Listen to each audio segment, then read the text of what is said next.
Hello and welcome to the Computer Game Show. My name is David Turner. I'm here with Sean Bell, Hello. Matt Murray, Hello.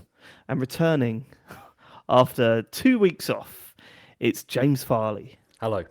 It is good to have you back, James. We've missed you. Oh, thank you. And it's cool because we could get back into the flow with all four of us again. Yeah. And you missed a big show last week, but it's fine because Yeah. you'll make up with it. And oh yes, you're off again next week. You dropped that little nugget on us. No, that was not dropped. That was This dropped morning. months ago, and I put it. Your in the wording calendar. was hilarious. Sean, do you want to explain? What I enjoyed was, so obviously James was like, oh yeah, I'm really nervous about bringing this up because I think you've probably all forgotten. And I had, to be fair. No, I So haven't had actually. I'd seen it on the calendar even right. over the week. But then he followed it up with, this is the last work-related absence, apart from another one in June. In like 8 weeks' time. And then after June, there's obviously his summer vacation, his standard summer. There's no summer vacation this year. That's There's no nice. summer not. vacation this year, Oh, but you'll no. need a few weeks off for the move, I assume. I mean, I don't know because like Chen and the Let's family see. are coming back in July anyway. Right. and So then they'll set your microphone up for you. Or We're going to have ready a for you couple, a with couple of months of like Bachelor Farley. It's going to be Yeah. insane. I'm quite looking forward to it. Honestly, it's like I mean, James is back, so we've got to go for it. James, do you want to announce what you've just ordered, please, for everyone in the world of podcasting? I mean, I just wanted something to give a little bit of fun, into my life, and Yeah. a little bit of, that's like just a little bit of spark, to the you living wanted a little room. treat. A little treat, and it was 25 quid. It's Yeah. not going to break the bank. What would a nearly 50-year-old spend £25 on themselves? I wonder, but what is it? A nice wine? Is it? What is Yeah, it? a lovely new polo Yeah, shirt. a little like polo that. shirt or a cardigan? No, what have you got? Cufflinks. I mean, Yeah. it's a talking flower. He's And, bought the talking flower. He's He's bought the bought Nintendo Nintendo talking talking flower. flower. When does it arrive, James? I don't know. It's been dispatched, so it should be Right, soon. so it should Very be for next excited. week. Great. Yeah. We'll have a full review next week. Oh, no, wait, you're not going to be here. Let's go to the Patreon producers for this month. They are Aaron Patrick, the QuickBooks chap. Just a reminder to the Patreon producers that your money does go to James as well. Simon Nelson, Moomin Biscuit, Trans Rights and Human Rights, Dave Ernsberger. If you were looking forward to the review of the flower, Dave Ernsberger, wait another week. It's please. still going to come. It's still going to happen. It'll happen eventually. It'll happen eventually. Colin Brown, Gasman, Rocketman 76, Smooth Monkey, John Tempelli, Jackie Sniper, Sam Heaton, Stan, Philip with an F, Cutty, Steve Lee, Jack Oven, Grey Dragon Claw, Colin the Carwanker Smith, Lee Keybottom, My Dog Skip, Dean, Evil Mammal, Conky Donkers, Full Nails Conga, and Laser Quest. They're the Full Nails crew. I'm sorry for the stumble in that. My mouth is still very salty. We went to the cinema today. I had the big combo, obviously, Matt, you know how it goes. And I could still taste that salt. We went to see Hopper. Oh, which yeah, I loved it. What do you think? I didn't think No. it was very good, but after watching the Super Mario Galaxy movie, anything seemed like It's the best thing Pixar done in a while. It felt like an actual kind of proper Yeah, but I standard thought of Pixar you, movie. and I don't want to. I don't want to. Look, I don't want to spoil anything because someone might end up watching Hopper. Firstly, honestly, I It's hot cannot. hoppers, but okay. I cannot believe that they're like. I know it's a kids' movie, but if you're a mum in the adult, like I don't want to point out mums, but just in this particular case, they were all mums, just freely on their phone throughout the whole thing. I should like honestly really distracting for me when I'm trying to watch the thing. But Yeah, it's annoying. Matt, Pixar film. First 15 minutes, something happens that you make, and I thought of you instantly because Yeah. it's something that you always moan Yeah. about. Well, yeah, I'm not don't moan Right, about it you anymore, don't- but yeah. Right, yeah. What did somebody go You- through? Shut Okay, up. Right. All right. James. Right. We've got a big announcement to make, haven't we? We have been teasing this for the past few days. Or if you've been paying attention, we've been teasing it for the past month. We've got a very exciting announcement to make, and we've got lots to discuss. So should we go through the teasers? We decided to start putting out little screenshots of a map. If you don't follow us on social media, it was all over our Instagram, our Blue Sky, Facebook, all of that sort of stuff. We even put TikToks out. We put TikToks out. Can you believe it? Can you believe it? Of this fucking map, and it has actually been brilliant watching people slowly piece things together and get pretty much there with it. It's been exciting to see. But what you may not have noticed, and I think only one person contacted us on our most obvious clue, and that was go back and look at the first word of the last 4 episode titles and put that together. It's I thought once we named our last episode London without saying London throughout the whole show. I mean, sometimes you'll get a message in saying, "Oh, why did they call it that? I would have called it this." Or Yeah, it that. should have been something else. Yeah. We didn't get one person go, "Why have they called it London?" Yeah, this there's week? no They don't mention of it." London in any of the questions last week, and yet we just called it I London. think people just assume like, oh, I must have missed it, or whatever it was, I must have just not been paying attention for 5 seconds, and I mean, Yeah, maybe.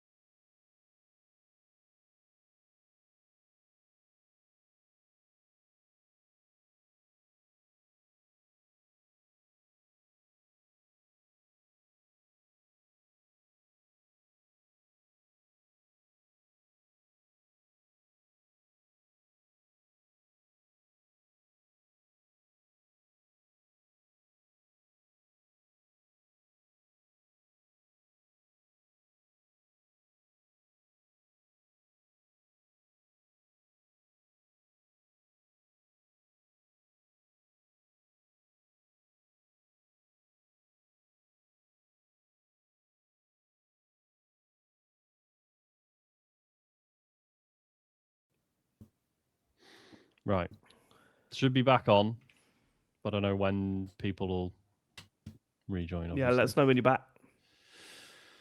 Yeah. Hello, evil mammal. Hello, Ben. Yeah, we're having some gremlins this week. It's no Yeah, don't know what that's about. Annoying. good. but- Okay, so I'll go back a little bit. Yeah. Yeah, so when you start putting this stuff out, you just kind of think, are people gonna? Is this too obvious? Are we being too blatant with this? And what was really funny is that when we put the first one out on Thursday, hardly anyone said anything. That was like, Yeah, I think people what? thought, did he mean to post this? Like, mostly grey, bluey image. What am I even looking at? But of course, if you do look at, hopefully you've already done it, but if you look at the first word of the last 4 episode titles, they spell out the sentence live show in London, because that's what's happening. TCGS Live is coming to London 17th of October 2026 at the Phoenix in Cavendish Square. Make sure you get the right one. More on that in a bit. Phoenix in Cavendish Square. There will be drinks. There will be a live show. And then there will be a meet and greet and a hangout afterwards. I'm really looking forward to this. And our main announcement today is that tickets will go on sale Friday the 17th of April, 9 a.m. That's this Friday, if you're listening to this week, like the week this pod comes out. Go to tcgs.co on Friday the 17th of April at 9 a.m. And then you can get yourself some tickets. Tickets are very limited. Please get your tickets as soon as you can. Make sure you keep that date free, and join us. It's going to be fucking great. We've got a few things planned already. We're working on the live show at the moment. There's a few ideas floating about. I wanted James to come out and do 5 minutes of stand up right at the start, but I think we're going to be hard pushed to do that. But you never know. I might convince him by then. I mean, you'll never find a friendlier audience to do it. Yeah. Do you know what I mean? That's true. They do absolutely adore you. Kind of, yeah. I know, but for the actual thing that I'm going to do, I'm kind of hoping I can feed off the negative energy, from the crowds. Mog Turtle Soup in the chat is asking how many tickets they're going to be. We can't really confirm that yet because it depends on how many we sell. We can increase that, or well, we can't reduce it. that would be a terrible business approach. But seriously, it's the first live show we've done in 3 years. I'm super excited to get back out there. I just want to say a massive thank you to Ian Lee, who has sort of become our manager throughout all this, and he's guided us through all this. He booked us the club for the night. So thanks very much to him for all his hard work. We wouldn't be doing this if it wasn't for him. As you can see from the past 3 years, where nothing's happened, we've actually got a boot up our arse, and we're making this happen. So that's TCGS live in London, 17th of October, Phoenix Cavendish Square. Should we explain the map thing? Yeah, I because think we some should of probably you discuss the map thing. may have right. Okay, so. We put out a thing on our social media of a bus. This was today, of a bus in London, and it reveals a date and our logo. Right, it looked fucking great, Matt. It was really well done. Thanks for sorting that out. And then we sort of toyed with the idea of what we can and cannot do to sort of hint towards it. We had this idea of changing the episode title or forcing the episode title for the bus, and some of them, by the way, were fucking insane. The first one, what was the first one? Live with it, right? Yeah, Live with it. It's going to be live, right? If you go back and watch that episode, right, we all agreed that it was going to be, the phrase was going to be live with it, and I was saying it was something to do with Sony or whatever, and I just went, I can live with it, I'll live with it, and you all just blankly stared at me as if to go, David's fucking weird. We missed the fact that David and then said at the it. end of the podcast, they all went, "Oh shit, we forgot to say the episode title." No, I didn't say that. I think I did not say like we haven't got long. Like, just kept on thinking like, is someone going to say it? Yeah, Like, is it all gonna, freaking out. But when I sent you the clip of me saying it, you were like, "Oh yeah, you did kind of make that very clear, didn't you?" That's what was going on. But that's not the only fuck up throughout this whole process. The worst was we had this idea of zooming right into a map, so you couldn't even work out what it was, and then each day the map pulls out, and at the center of it is the venue. And then it was pointed out by our manager on Friday, I think it was, that we got the wrong venue. And there are multiple Phoenixes in London. It turns out. I think it was Saturday, right? Yeah, it was Saturday morning. Yeah, I was late for swimming, so I had to do a quick amend. Yeah, I quickly had to fix and get new maps out there, basically. I should say completely my fault. In my head, it was only ever going to be in the Phoenix Arts Centre, which is literally about 300 yards away from the Phoenix. Yeah, it's not far at all, is it? Bar that we're performing at, but so in my head, that's where it was. That's just where it was. So when I posted the map up into our WhatsApp group that Matt then went and changed and created these images from, it was the wrong venue. And Ian pointed that out on Saturday, and Matt, to be fair, just went, "Fuck it, let's change it to a different location." That's right. The only way to do it. Like, what else are we going to do? It's so like that is us though, isn't it? I mean, from the very start of this show, when the artwork said the computer game show, all the way up to where we're at now at our peak, there will be mistakes. There will be mistakes. But both of them from David. But there will be mistakes. There will be mistakes. Yeah. Those were both mine. I hold my. I mean, none of us questioned it, right? We all I saw, because they posted a screenshot of it. Was it Google or Apple Maps? One of them. Mm. And I just looked at it. I was like, yeah, it looks like London. Fine. Well, I know it's similar thing. I looked at it, it's a load of streets. The one person that I would have thought picked it up was Matt, who put the address into the ticket website. Yeah. So all that stuff's sorted, but then I don't know. You say, "Oh, that's the Phoenix, brilliant. Okay, well, I'll just take that. I'll type the Phoenix, and then shit." Yeah. Anyway, we've got the right venue now. It's Phoenix Cavendish Square. Tickets again go on sale Friday, the 17th of April at 9 a.m. Which is basically exactly 6 months to the day of the live show. So yeah, but we'll get panning. It's really exciting. I'm really looking forward to getting back out there again and meeting loads of people that we met at the TCGS cons, and hopefully some new people who haven't been able to get up north for those ones, or people that sort of always have an excuse that, I can't go there because I'll go to Scotland instead. Listen, I'm not That could naming be any anyone. names. That could be anyone. But, Could be you know, anyone. hopefully there's not a Gles Games on that weekend. We'll look into it. Well, apparently Phil was VGC saying- have got a thing on the day before, so that might be The day difficult. before. Yeah, I think so. Right. If you're going to VGC instead of us, you need to fucking sort yourself out. All right, Yeah, come you on. get your head What do checked. you- Come on. What do you want? James Farley or some inflammatory headlines? You want James Inflammatory Farley, headlines right? or the guy that regurgitates the Exactly, inflammatory yeah. headlines? Yeah. I mean, on our show, you can have both. Is Yeah, what you I'm can have saying. the VGC content and James Farley. Yeah. Phil Moore in chat saying like all day thing. No, it's an evening thing. So yeah, I mean, obviously, you know, I'm sure people in the Discord might arrange stuff between them.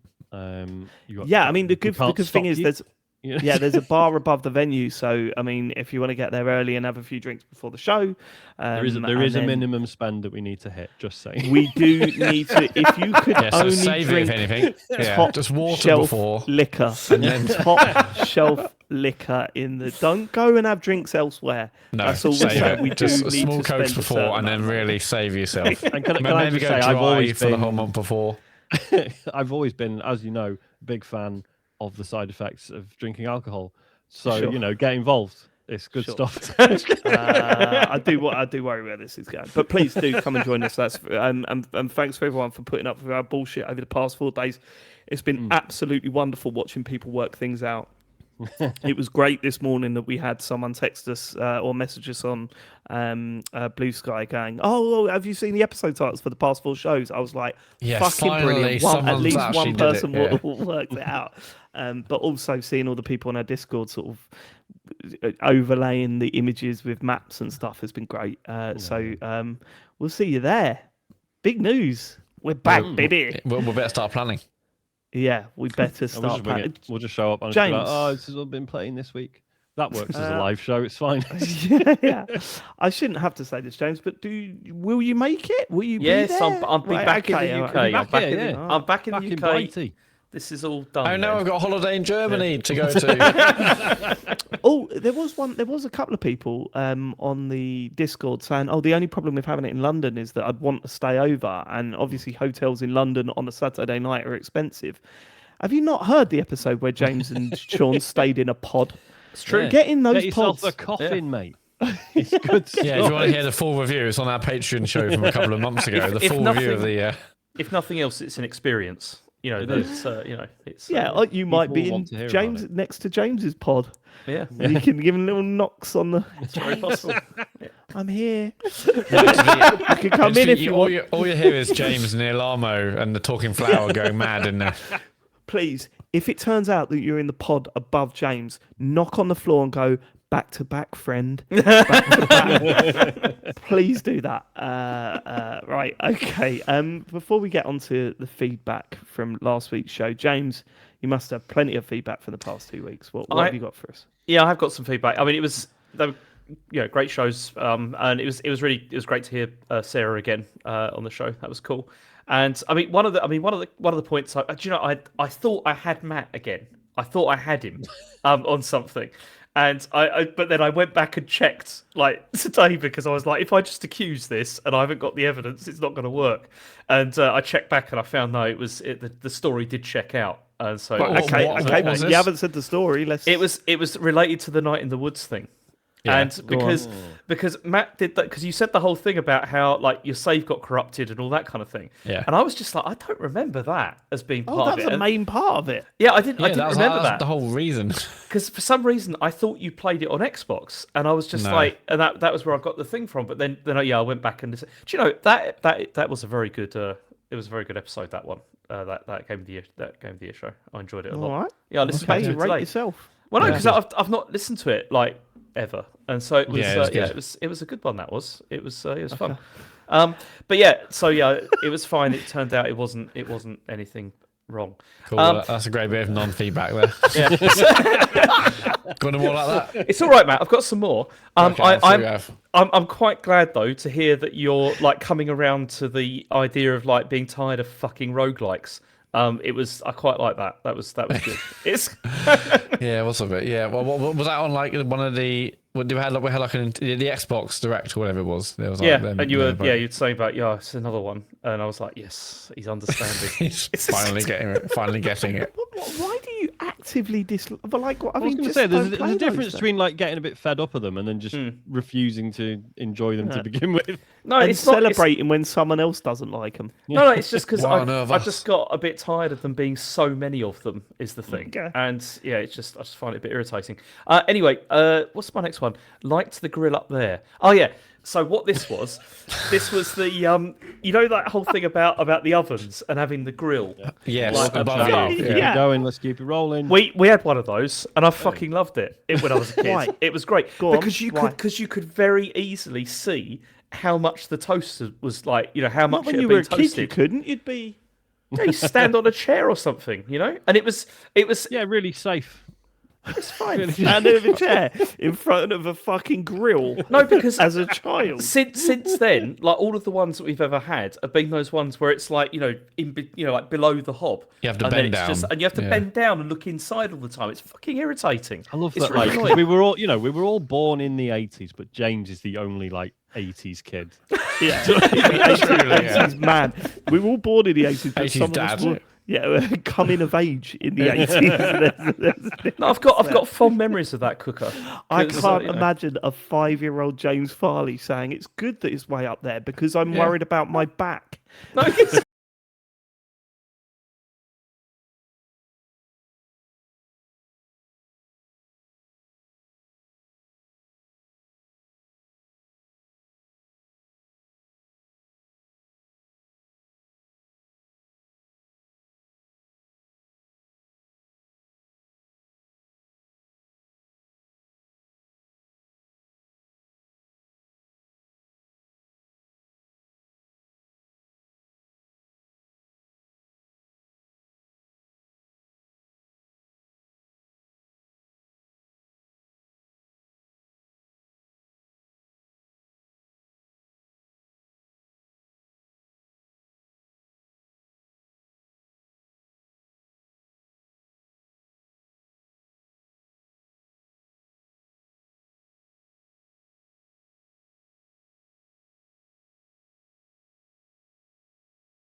Right. Hello, can anyone see this? Are we on? Looks like we're back. We There are back. we go. We're back. So we'll just say now, obviously, if this happens again, we'll just call it. We're Obviously, donezo. we'll carry on recording the podcast. But yeah. So yeah. Okay, See what what are we talking about? happens. was it me speaking last, right? Because Yep. where should I start from? What were you talking about? I was talking about checking the cheese. Oh yeah. what did- Just say. What did I Yeah, say, Matt? how the cheese? Yeah, I'll pick up. Do you mean how the cheese? Watch how the cheese melts. What the fuck does that happen? What do you? I don't know. Why? How the cheese was melting.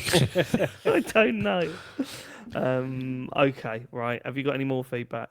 Also, Outer Wilds as well. That it was interesting to hear you talking about that again, and I agree with you, David. That would never have got further. I don't think in that in that game of the year discussion. That's not to say it's a bad game. No, that's but just to say that we play at that point. We'd played it and not liked it, right? And Yeah. that opinion hasn't changed. Yeah. Whereas Disco Elysium, we hadn't played, so we didn't fight for it, and then we played it after that that episode, and that would have changed, I think, the outcome.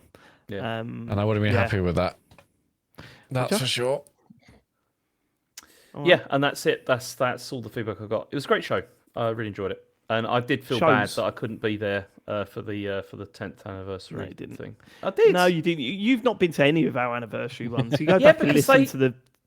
It's because they always end up on times when I'm away or whatever. When I've It's fucked annoying. off, yeah, which is fucking over half the year, so it's a flip of a coin It's when not. you're It's gonna been turn off, isn't it? You two- fucking lazy bastard. 2 weeks this year. It's been, Oh, you know. Well, I know you've been off for more no, it than 2 hasn't weeks been this 2 year. weeks this week. No, I mean for year? for going away. You know, like going Right, to, okay. going to China. Oh, hang on, what does away mean? So you've been away a couple of times, but this is away, and that's a different category. It's a different category because this was like involving okay. Recently, can you stop doing that face, David? Because I've been on annual leave. I've been on holiday. I've been on sickness vacation. leave. I've been work related, unwork related, family related, different family related, in-law related, personal time. It's all very different. Leave. Yeah. Well, no, this was obviously I went to China, so there's no way I could have done the pod like from there. And I have tried to do the pod when I've gone like on work trips and stuff, but I'm not doing that now. You we know done with that. your feedback. I don't need your excuses on it. Just need you to work. Right. And come in are next you done week. with feedback? Yeah, that's it. Yeah, that's all the Good. feedback All I've right. got. Let's get to the other. Let's get feedback from our listeners. Yes. Who turn up every week. Let's. My dog Level up Skip the definitely David does. Martin show. Yeah, My let's dog go. Skip. So long story short, I work in the white goods / kitchen industry. Every Oh, other year, for there's a big fuck's sake. trade show in the NEC. No, this one's actually relevant. Every other year, We there's could a big. probably do a live show at that trade show at this point. We could. We're Yeah. probably known get more within the listeners. world of white goods. Maybe Yeah. that's where we pivot to. So Can you- that's the new- Can you still get those ovens that have got the grill at the top? You can still find them, I'm sure. I think you can. He will let you know. He knows his stuff. Yeah, well, I'm sure Because it's when we coming. move back, I'm thinking might go for one of those. It's, Okay. Don't. No, 'cause go you on. might have like a cheese-related injury, and then you'd be like, "Oh, this is why they stopped using these." You don't need to, James. Now you know how cheese melts. That you're a grown up now, aren't you? So you yeah, I don't know, need but that it's one. still nice to watch it every time. So get one of the modern grills that are up there. You don't need one of those all-in-one units with a dodgy tray. Yeah, at that the you top. you pull out the tray and stuff. You know, it's fine. Why are we having this conversation? Yeah, Right, can go we on. move on? Yes, please. My dog Skip, yeah. So every other year there's a big trade show in the NEC. Lots of manufacturers, retailers, etc. all come and have a look around. Think of it like a shit CES, if you like. Anyway, I've been going through the leads my team were taking through the weekend, and a very specific name has jumped out to me. J.C. Farley Limited. They have a showroom in the Kent area, Canterbury to be exact. They sell kitchens, obviously, along with furniture and stuff. Is this purely a coincidence, or is a big man part of this kitchen / furniture empire? If so, can he get me in front of the head honcho, which I assume is his dad / granddad / uncle? I'll pay him a commission of cheese if anything comes for it. Honestly, it's kind of freaked me out. Love from Skip. It's weird that, right? Because I used to see this when I lived in that area, like quite frequently. It's nothing to do with me at all. My parents had a new kitchen put in, and they actually went to that place. My dad asked if he could have a discount because of the name, but Your dad is a fucking legend. yeah, they wouldn't do that, which was a shame. But They're yeah, not. it is a bit weird. It is a bit weird. James, have you got a browser in front of you? Yeah. Why? Can you just Google? Get ready. KA52NEW. KA52NEW. You can do it at home as well if you're listening. KA52NW. Access to Google.com. KA52NEW, right? Yeah. It's an attack helicopter. No, it's a No. Beko single oven gas cooker with full Right, width okay, gas James, grill, you James idiot. is it. Oh, right, James has crossed that threshold now. Why have know you when Googled Chinook? You know No, when you're I talking just- to your Maybe the parents, algorithm is just and I you're typed- saying, look, I typed in KA52NEW. And you don't understand, David. Ovens It's are different helicopters in Germany. They're helicopters. oh no, wait a minute. Right, okay. No, that's maybe. Go on. Explain, Yeah, please. I thought you said no. It's still every time I search this, it comes up with the KA52. He's got German Super internet. Alligator. It's clearly different. Okay. But over here, in old Blighty, Over here I can in see old a lovely Blighty, Beko it Beko is the oven. Potato perfect tab, oven that James. you want. It's a only lovely 40 little 30 bit. quid. Right, it's okay. I No, typed in Beko first, and then it's it's now come up with some of those. Guarantee he typed the code in wrong, Matt. 100%. definitely, yeah. Look, I can fucking prove it to You you. don't understand I'm Germany, David. I'm taking a Right, fucking screenshot next of bit of this. feedback, please. It's too late to prove that now. Alex79. Hi, guys. I just wanted to message in to say congratulations on 10 years of the show. I know it was last week, but I didn't send it as a message, so I'm doing it now.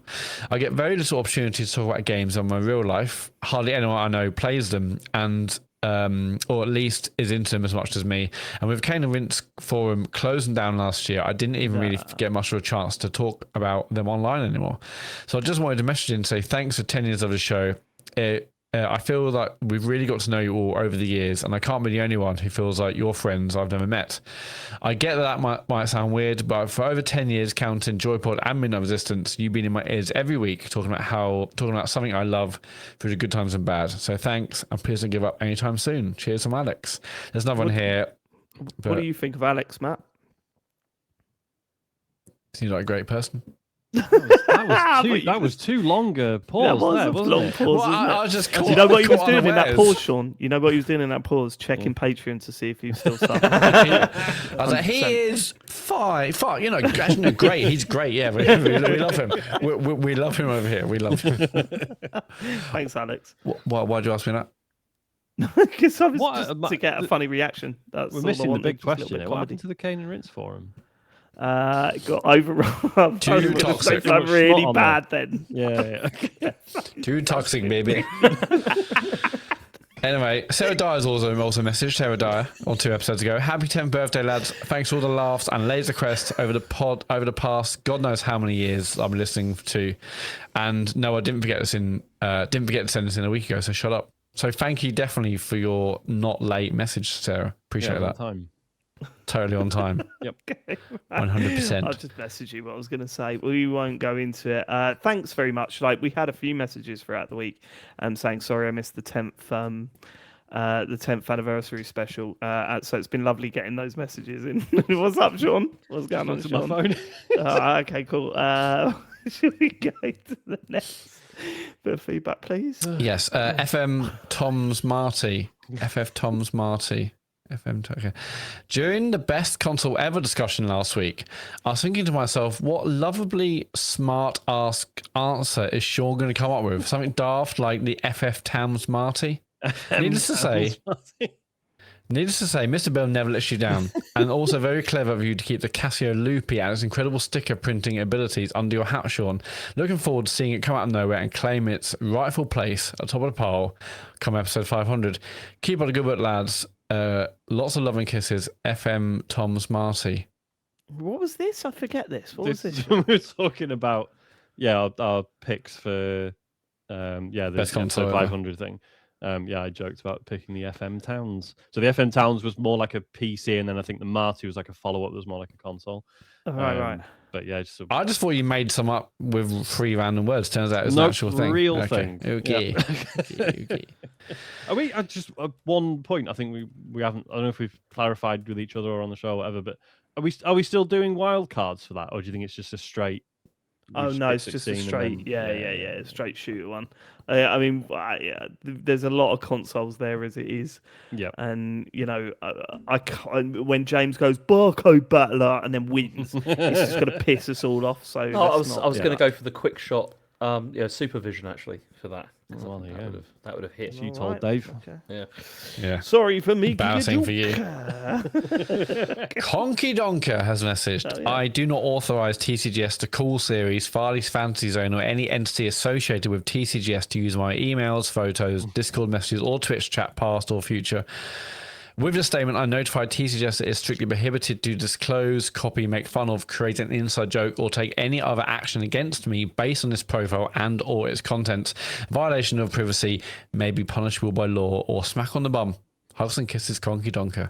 I mean, don't threaten us with a good time, mate. It's always good to get these things clarified early doors. Thank you. Nick Parton has messaged, all right, lads, meant to get this done for the 10th anniversary, but never mind. What a milestone, though. Don't feel bad, Nick. I mean, you missed it. James missed it. Like, it's fine. I didn't miss it. I sent in a message and everything. No, Oh no, my it was- God, that we message. played that- What we played was that the fucking heartfelt. point It was anyway? really heartfelt, wasn't it? It was good Yeah. stuff I just wanted you to know I was thinking of you all. You know. for All 2 right. seconds. Yeah. In Bird World. Where were you, James? No, I was just in an apartment at the time. And You it just in He apartment. was just in apartment. You just in apartment with like 1,000 species of birds. Write that one down, please. He was just in the Doing it now. apartment. Thank you. Okay. There's gonna be a lot of those tonight. Honestly, Carry on with the message. Yeah. The regular dynamic between the four of you is excellent, but the dynamic I've enjoyed the most of all is between James and Dave. James is clearly the most academically smart of all of you, but Dave regularly manages to get the best of him in arguments. This I don't understand.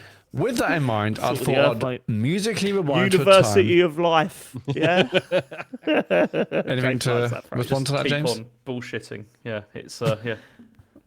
What? Me? That's Bullshit. your It's angle. really That's got your you angle, out, That's James. what you do, James. No, That's you just you, that is. No, your angle is to just take one point and keep drilling down into one thing over and over again and just Yeah, but frustrate that's not me. what you said. My angle was bullshitting, but that is clearly your angle. You bullshit and then realise you're bullshitting and don't stop. You just like spread it out. You Well, spread it's the no, bullshit. because there's always a way out of the bullshit. Here we go. Look, see, he's doing it Yeah, right yeah, now. he's done it. Great example. With that in mind, I thought I'd musically rewind to a time about a decade ago from Dark Calls, one of your many spin-offs, and celebrate that particular time when it was Dave who was banged to rights. You know what it is. I do know what it was. Anyway, belated congratulations. Next time you go to the bog, have an extra long dump to reward yourself. Cheers from Nick P. So, Go on. Sorry. go on. Well, yeah, so we agreed because I know obviously we've been playing like some jingles and stuff that people have sent in, but because this is like 2.5 minutes long, so we're going to put it at the end, so that'll be the outro. But it is well worth sticking. Yeah, out so do not miss I it, enjoy even though it follows the socials. Do not miss it. I've not heard it yet. Yeah, I will, yeah, you can. There's like a fast forward 30 seconds if you don't want to listen to socials. Oh, Get to the Mad song. to do that. It'd be stupid to do that. Don't make that Yeah, mistake. just saying. No, I agree with No, you. I mean, mate. no I'm one should just do saying. that. We're on your Really? side, Yeah, mate. We're just saying. Yeah, good. Finally. For once. I've never done it. No, I wouldn't either. Rich Byrne. I've been playing music-based RPG People of Note this week, and it's stuffed to the gunnels with music puns, including some enemies which are animal/instrument mashups such as stagpipes, clarinets, and Weird Al Yankovic. While exploring reef-based dungeon, I spotted a fish-like enemy shaped like a small wood instrument. Could it be? I thought to myself, and yes, it was. Behold, the Orcarina is real. Vindication for James. The Orcarina is in this game, James. How do you feel about that? I do feel vindicated by that because I always What? thought Sorry, that there what? was like a link, between like the fish and the instrument. But there isn't. It's I just know. in this case, it's a series of Puns. fish/music-based puns. This is an It's you artificial. who does the bullshitting, Dave. It's you. I was just in an apartment. Fucking hell. Fucking hell. That's one of my favourites when he does that. when his working class side comes out. Fucking hell. Fucking hell. Fuck's Okay. sake. Paul K has messaged, missed a deadline for the 10-year celebration chat. So did James. Oh, okay. But wanted to send in some kind words all the same. I have a feeling that even though David's the main one, and I like the fact that he's put in speech marks almost to like imply, is he really? But No, you've put your own thing in there. You've put your own on that. I'm sorry, He what? could be saying that is quote. He is the main one. That is the quote of it. No, I have a feeling that even though David is the main one, You're there's adding possibly that's how most people do it. There's possibly been less specific feedback about him over the years, so I wanted to give him some. I'll stop you there. Pardon? Who's the main one, Matt? You are. Thank you. Well, then don't start going all the main one. I'm Right, just who else is reading it? the message. He's just Who is it? being faithful to Paul K's message. No, I don't think he is. He's editorializing. I was, about that. you know what? I'm not editing this week, and I was so about to drop the C word then in this next bit, but We haven't unfortunately, discussed his editing this week. You're not out of the running yet. Right, go no, on. I cannot do it. Not long after I started listening, the whole apology thing happened, and I must admit, at the time, I was disappointed that enough people didn't get the style of humour that David felt the need to issue said apology.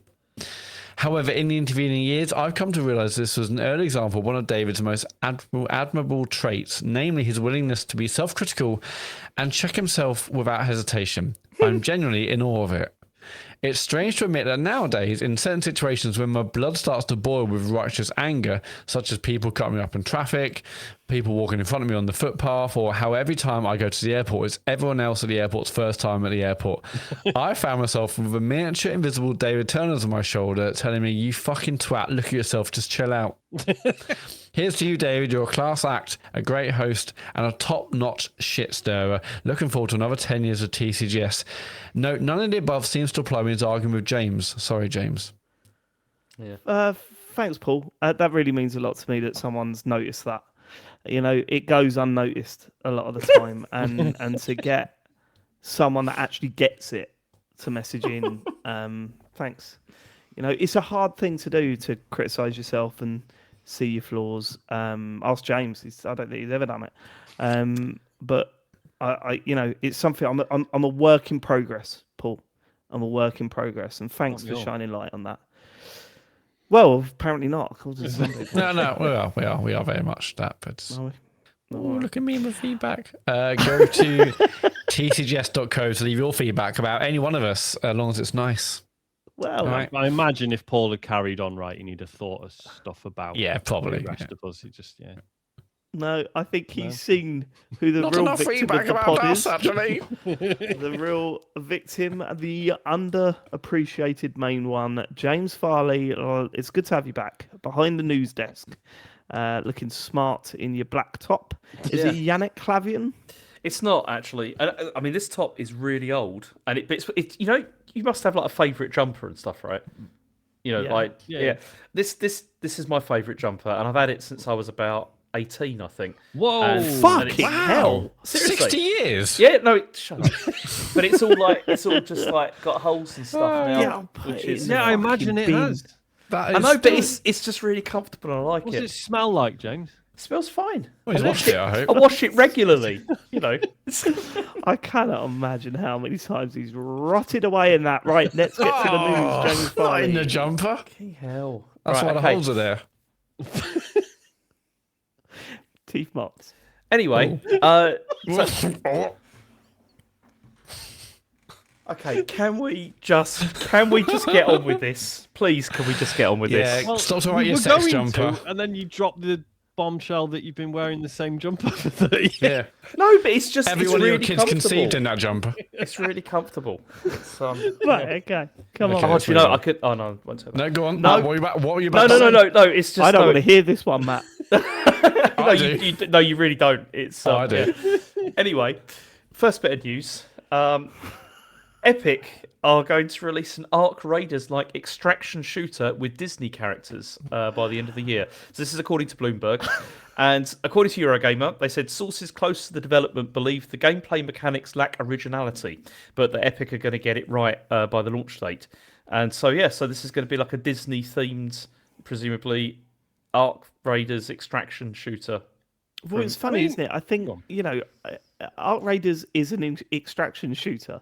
I think it is weird that that is what it is. Like, that is the touchstone at the moment, is it? Ark Raiders. Like, that's the one. Everyone wants to make an Ark Raiders. Is that what we're going towards? Because, obviously, you know, I suppose Battle Royale games have been out before Fortnite, yet everyone wanted to make a Fortnite after that. This is that's my first thought was like, it lacks originality. It's like, well, it hasn't bothered them before. Yeah. So, No, of course not. Because like I've genuinely wondered, you know, because Isaac still plays Fortnite on and off, and I'll join him occasionally. Every so often, I think like surely someone's made it must be like a user created like extraction shooter style thing. But if Epic were to do their own, it was actually high quality. Like I don't know if this is going to exist as a separate thing or if it's going to be a thing within Fortnite. I imagine Epic would prefer the latter, but then it depends on their deal with Disney, I guess.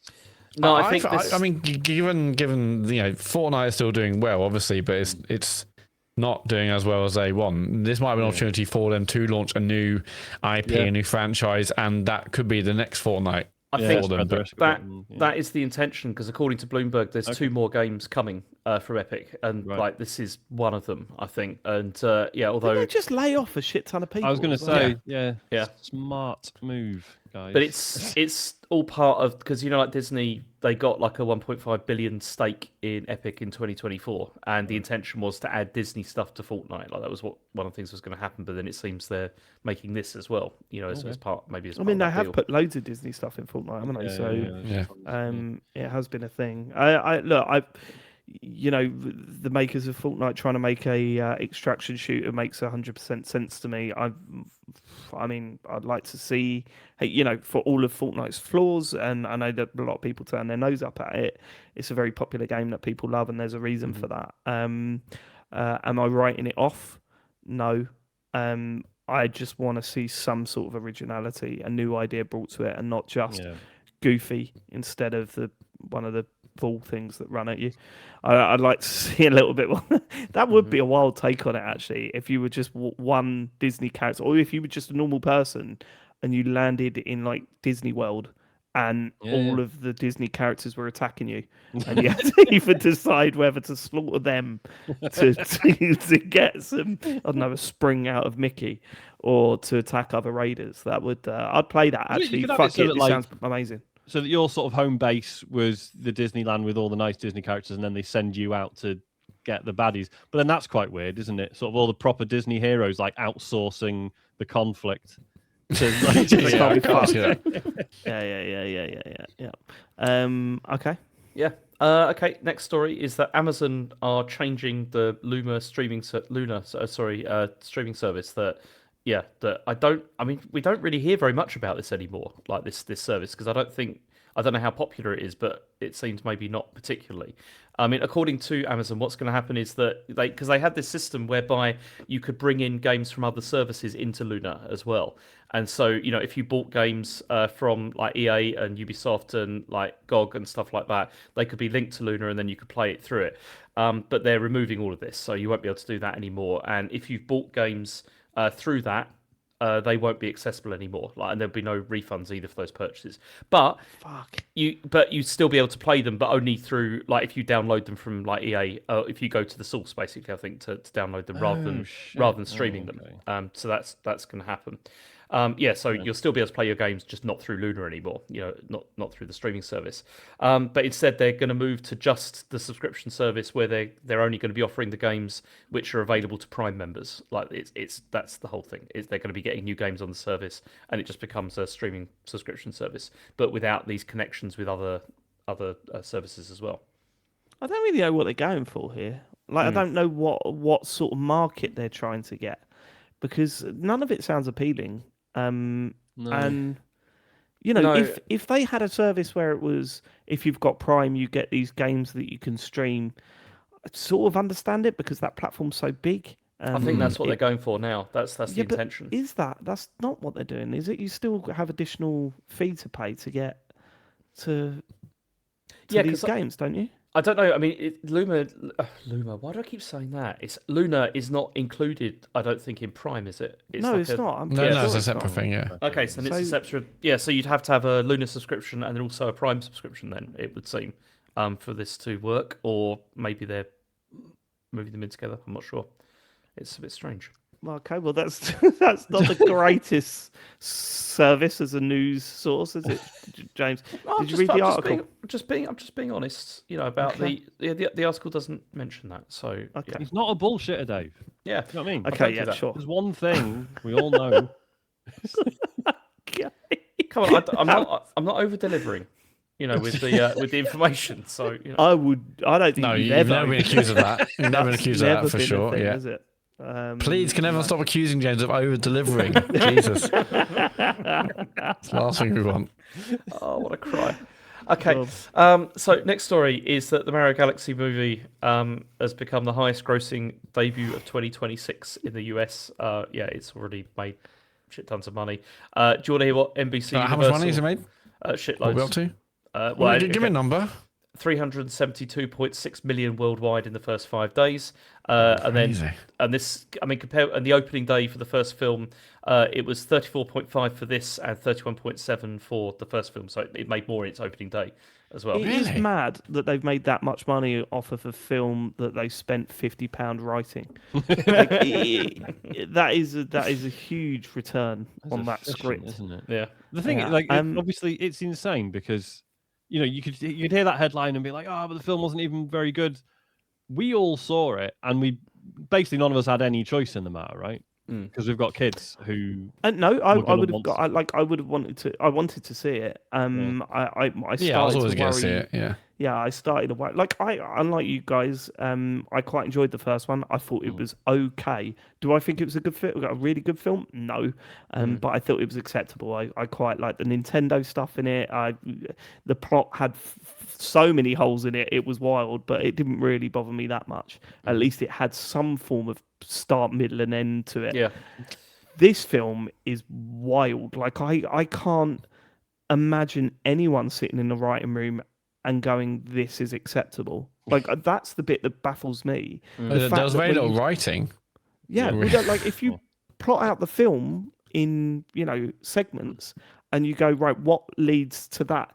They're not connected. Why were they in a casino? There was so much weird shit Because it's going on in it's that an Easter film. egg. That's It literally the only reason. It really was just going from one scene to another that were like it didn't feel connected at all. I And you would see, like to, I always like to, cite or give credit to the people that say this, but I can't remember who it was. But someone on the podcast said it felt like Universal was so worried about losing other IP from Nintendo, like they didn't get Zelda, and I'm pretty sure they thought that was a shoe-in. That they thought, right, just cram everything into this, so we've got them. Right, yeah, Star Fox film, fuck it, just sling him in, fuck it. Like honestly, wild. I came out of that film just when those reviews. It's funny when the reviews for the first film came out. I thought there's potential that it's an okay film, and that people that don't know the world of Mario are angry because there's so many references in it, and that's how it came to be for me. Whereas I read this one and went, no, this is next level criticism. Like this is not the criticism. A lot of people saying, oh, Metacritic was the same. When you read the reviews, there were very different tones to these reviews, and so I was worried going in, but fucking hell, coming out, I was like, what was that? What was that? see, I wasn't a huge fan. I mean, Elodie enjoyed it. I'm sure all our kids enjoyed it. Harry and Charlie As a loved it. film, not great. What's funny, like, so we had friends over on the weekend, and I came in after like we'd saw dinner, and the first Mario movie was on TV. And I was like, oh, we got this on, and it was on ITV this weekend, and we watched it. And I was like, oh, actually, this feels a lot better than I remember it. And I haven't just watched like the second Mario movie 3 days previous. I'm like, oh yeah, this is. I forgot the whole like Rainbow Road thing in the first movie, and. Yeah. I was like, okay, this is actually. I remember it being better. This is better than I remember it. But then, yeah, it just seems a world away for me compared to the second one. I did the same because I watched the first film. Like before watching this one because I fell asleep when I saw the first one at the cinema and forgot. I didn't really watch You it. Like, always properly. fall asleep in the cinema. You and Joe are the same person when it comes to watching films, and it pisses me off. Yeah, because you look. If you put me in a dark room where it's like kind of warm and it's comfortable, I'll fall asleep these days. That's gonna a problem, isn't it? Yeah, Yeah, especially because it's like Just be 30 awake quid to and see a watch film. it. yeah. I mean, I don't know. I just felt like if it's not engaging my brain like enough, then I just fall asleep. It's what Right, happens. okay, can I ask you something? Without Go on. like judgment, and without like, well, there's always going to be judgment. Sorry, I don't know why I said that, but I do want to know. You snore horrifically loud. Have Not you anymore. ever snored in the cinema? Yeah, I know, but you're not taking your fucking sleep apnea mask into the cinema, are you? No, that's true. Yeah. Excuse me, have you got snacks in that bag? No, it's just a mask to keep Yeah. you breathing when So I have you fall got a asleep. plug? What? Yeah, it's happened, and that's when I get like elbowed. Yeah, I You bet, know, like, yeah. because From everyone else watching the movie. Mate, if I was in a cinema with you and you were snoring, I'd tell you to go. Like I hate any no, of but that it's going not. on It's in the not. cinema. Yeah, but that's the thing. Usually, what happens is it'll be like a little one. It'll be like the sort of like when you're just sort of falling asleep. Yeah, and but you sort even of just, that's enough. It does my nutting. Like Yeah. today, I went to the cinema and it wasn't the best film ever, but I'm in the cinema, so I'll watch it. And there's people arriving 2-3 minutes into the film with their lights idiots on their phones trying to find their seats, and I'm like, it's not that busy. Just sit down. People's phones going off, and then like I know, I'm not one of these people that gets angry at people eating, but if you've bought your own like bag of popcorn in, which in my opinion is totally acceptable considering how much they charge for popcorn in these places now. Don't rustle it for ages before opening it. Just be a little bit aware that there are other people in the cinema. It does my nut. See, like with the popcorn, I know what you mean with that. It's like you have to pick like the right moments for doing that. Like when like the music's really loud and stuff like that. That's when you get it all. You get it all in place and everything. What I did like, emotional scene. We saw Hopper today. I mean, I didn't get a single laugh out of it. But what I did like was someone had their granddad with them. Their granddad taking their kid, and he was having a fucking whale of a time, and it put such a smile on my face. The silliest little slapstick moment in the film, he would go, and I was like, do you know what? Fair fucking play, mate. That's how to be in the cinema. I much prefer that. Speaking of that, I mean, and linking back to the Mario movie, we watched it. It wasn't a particularly funny movie, but there was one bit where something happened on screen, which was, it barely raised anything in me, but one solitary man did like a really big laugh, and it almost when everyone else like turned around like, what are you? Was his name Matt Murray? It wasn't. I mean, admittedly, I'm like, what the? The bit that worried me the most is when you saw Luigi singing "When the Moon Hits It" and doing that silly dance. I just thought, I can't. Like, I really hope that the next one they go, do you know what? I know people want references in, but we can't just make a whole film out of that. And let's really. I mean, surely they're running out, are they not? I mean, like, how many more can they cram in? They could definitely cram more in. They will. Obviously, they will. Yeah. I mean, Matt, James has got more references to Nintendo in his purchase history on Amazon than the two films put together. So I wouldn't. Anyway, this one's made 629 million so far. I'm sure it'll get to a billion. Just one. Like, oh yeah, I mean, 100% it will be. I mean, I'm still scared about the Zelda one, but yeah, Jesus. Do you want to hear what NBC Universal had to say about this? So they said, with a record-breaking launch, the Super Mario Galaxy movie firmly cements Nintendo and Illumination's powerhouse partnership as one of the most successful collaborations in modern animation. So there you go. All right. So there'll be a third one, and I don't think it's going to address any of the criticisms at all. And it'll still be massive. It's going to be even worse. Yeah. And I'll still see it. We'll still have to go hope. I hope that they see the criticisms, and because if the reviews start coming out, right, these things will have a tail, right? That first one was massive. The second one, I think people will remember them and go, "Oh, I really don't want to see a third one." But if the reviews come out and go, "Actually, this is genuinely good," then I think people will be back in the cinema. I think Mario's got that pull. Whereas, if they release another dud, I think. What am I saying? They're always no, big, I mean, I think for like the hardcore cinema audience or people who are like expecting a great movie, but for when we watched it, it's like a packed cinema, loads of like kids were loving it. Loads of really young kids. I mean, like even in the trailers, I heard a little kid going, "Is this Mario?" It's like, no, this is a it's that one. It's not Mario, mate.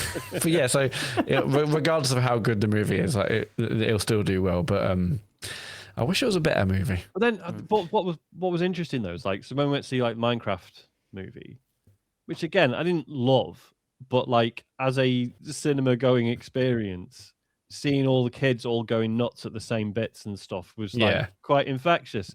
Whereas when we saw Mario Galaxy movie, like kids were all making noise, but it's because half of them weren't paying any attention. They were all just fucking shouting and doing whatever. Like I think they were bored. A lot of them.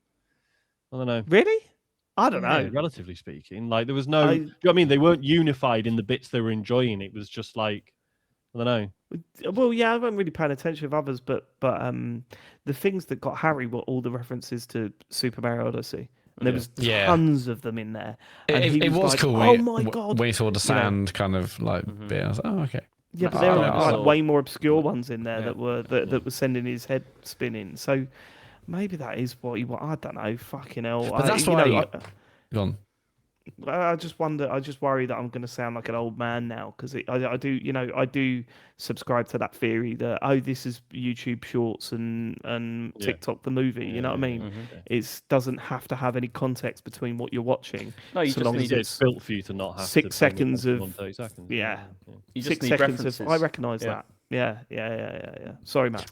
But yeah, just on the Zelda thing again, like the Zelda movie, I don't think it won't be this style of movie where it's just like, oh, references. That feels like it's going to have to be more of a proper movie of sorts. I think that's what they're going for, isn't it? And that's going to be really fascinating to see how that works. I mean, I saw something this week about, or last week, about, like, oh, he can't talk in a movie because it would be weird if he talked, and that would ruin the mystery. I mean, can they have a movie where the lead protagonist doesn't talk? I mean, I don't know. I mean, I'm fascinated to see how it goes down. Because are the games ever confirmed, like whether or not he is genuinely mute, or is he just not talking as an immersion thing for the player? Do you know what I mean? It's never been confirmed that's the case. I don't think. It's just. Well, excuse me. I think someone just said that is a really irritating thing to say, and then from then on, Zelda didn't talk out of embarrassment because every time he's thinking, "Oh, that's all that's going on in his head." So who didn't talk? I was going to say. Who didn't talk? Link. Someone's a fake fan. Oh, we got it, boys. Oh, look at my feedback. Feedback for that. All right. Next story. Don't give it a big, and you only started playing games 11 years ago. We went over this last week. Do you know what I mean? Just because you read the Wikipedia this morning and just happened to come up on this show today. Go on. Okay, next story is about Xbox Game Pass, and Asher Sharma's been talking about it, saying that it's become too expensive for players. This comes from an internal memo that was sent to employees, where she said that there needed to be a better value equation. She said Game Pass is central to gaming value on Xbox. It is also clear that the current model isn't the final one. Short term, Game Pass has become too expensive for players, so we need a better value equation. Long term, we will evolve Game Pass into a more flexible system, which will take time to test and learn around. There's also been we know where this is going. Well, we know where this is going. There's been rumours that Call of Duty might be removed from it, like in terms of like a day one thing. Not just that. I think they are going to relook at Game Pass. It's not this, thing that everyone has to have, massively reduce the cost, and then go back to releasing their full title games at full price like normal games. I think that's where it's going, and honestly, I'm not totally against that idea. No, I think they if probably Game should Pass do went that if back down to £5-6 a month. Yeah, I'll be way more interested in that. I think maybe it's going to become more like PlayStation Plus again. I think will be the thing. But PlayStation Plus is still fucking really expensive, and they don't have their PlayStation Plus is not as expensive as Game Pass Premium, right? The cheapest tier is the highest tier is still £120 a year. Yeah. So it's a £10 a month. So that's still half fucking money. Yeah, half the price of Ultimate. I think it needs to be a lot cheaper, and I think they need to focus Game Pass on possibly older games and indie games and stuff like that. And indie games. Yeah. Do you know what I mean? But in that case, it needs to be a lot cheaper, and I am literally talking £5 to £6 a month. Yeah. Like that's what they should be aiming for, but maybe they've got a tier. Like that essential is £7 I don't think it'll go that low. I think maybe they'll get down to maybe a tenner, and maybe a one cheaper than that will be like an ad-supported tier, which we've obviously heard rumours about. But I think you're right. I think basically £120 a year, Matt, and you're not getting the big titles from Microsoft, then what is the fucking point? Well, just like you're paying. I was going to say, but 120 quid a year is what you're paying on PlayStation, not getting like the big PlayStation things, so that's fine. I don't think that's good value for money either. I mainly only do it because I use my Vita all the time. Like I kind of tie it to my Vita. Your Portal. Your Portal. Oh, fuck me! What is going on with my brain today? I'm playing all those the Halo games all on that Vita and everything.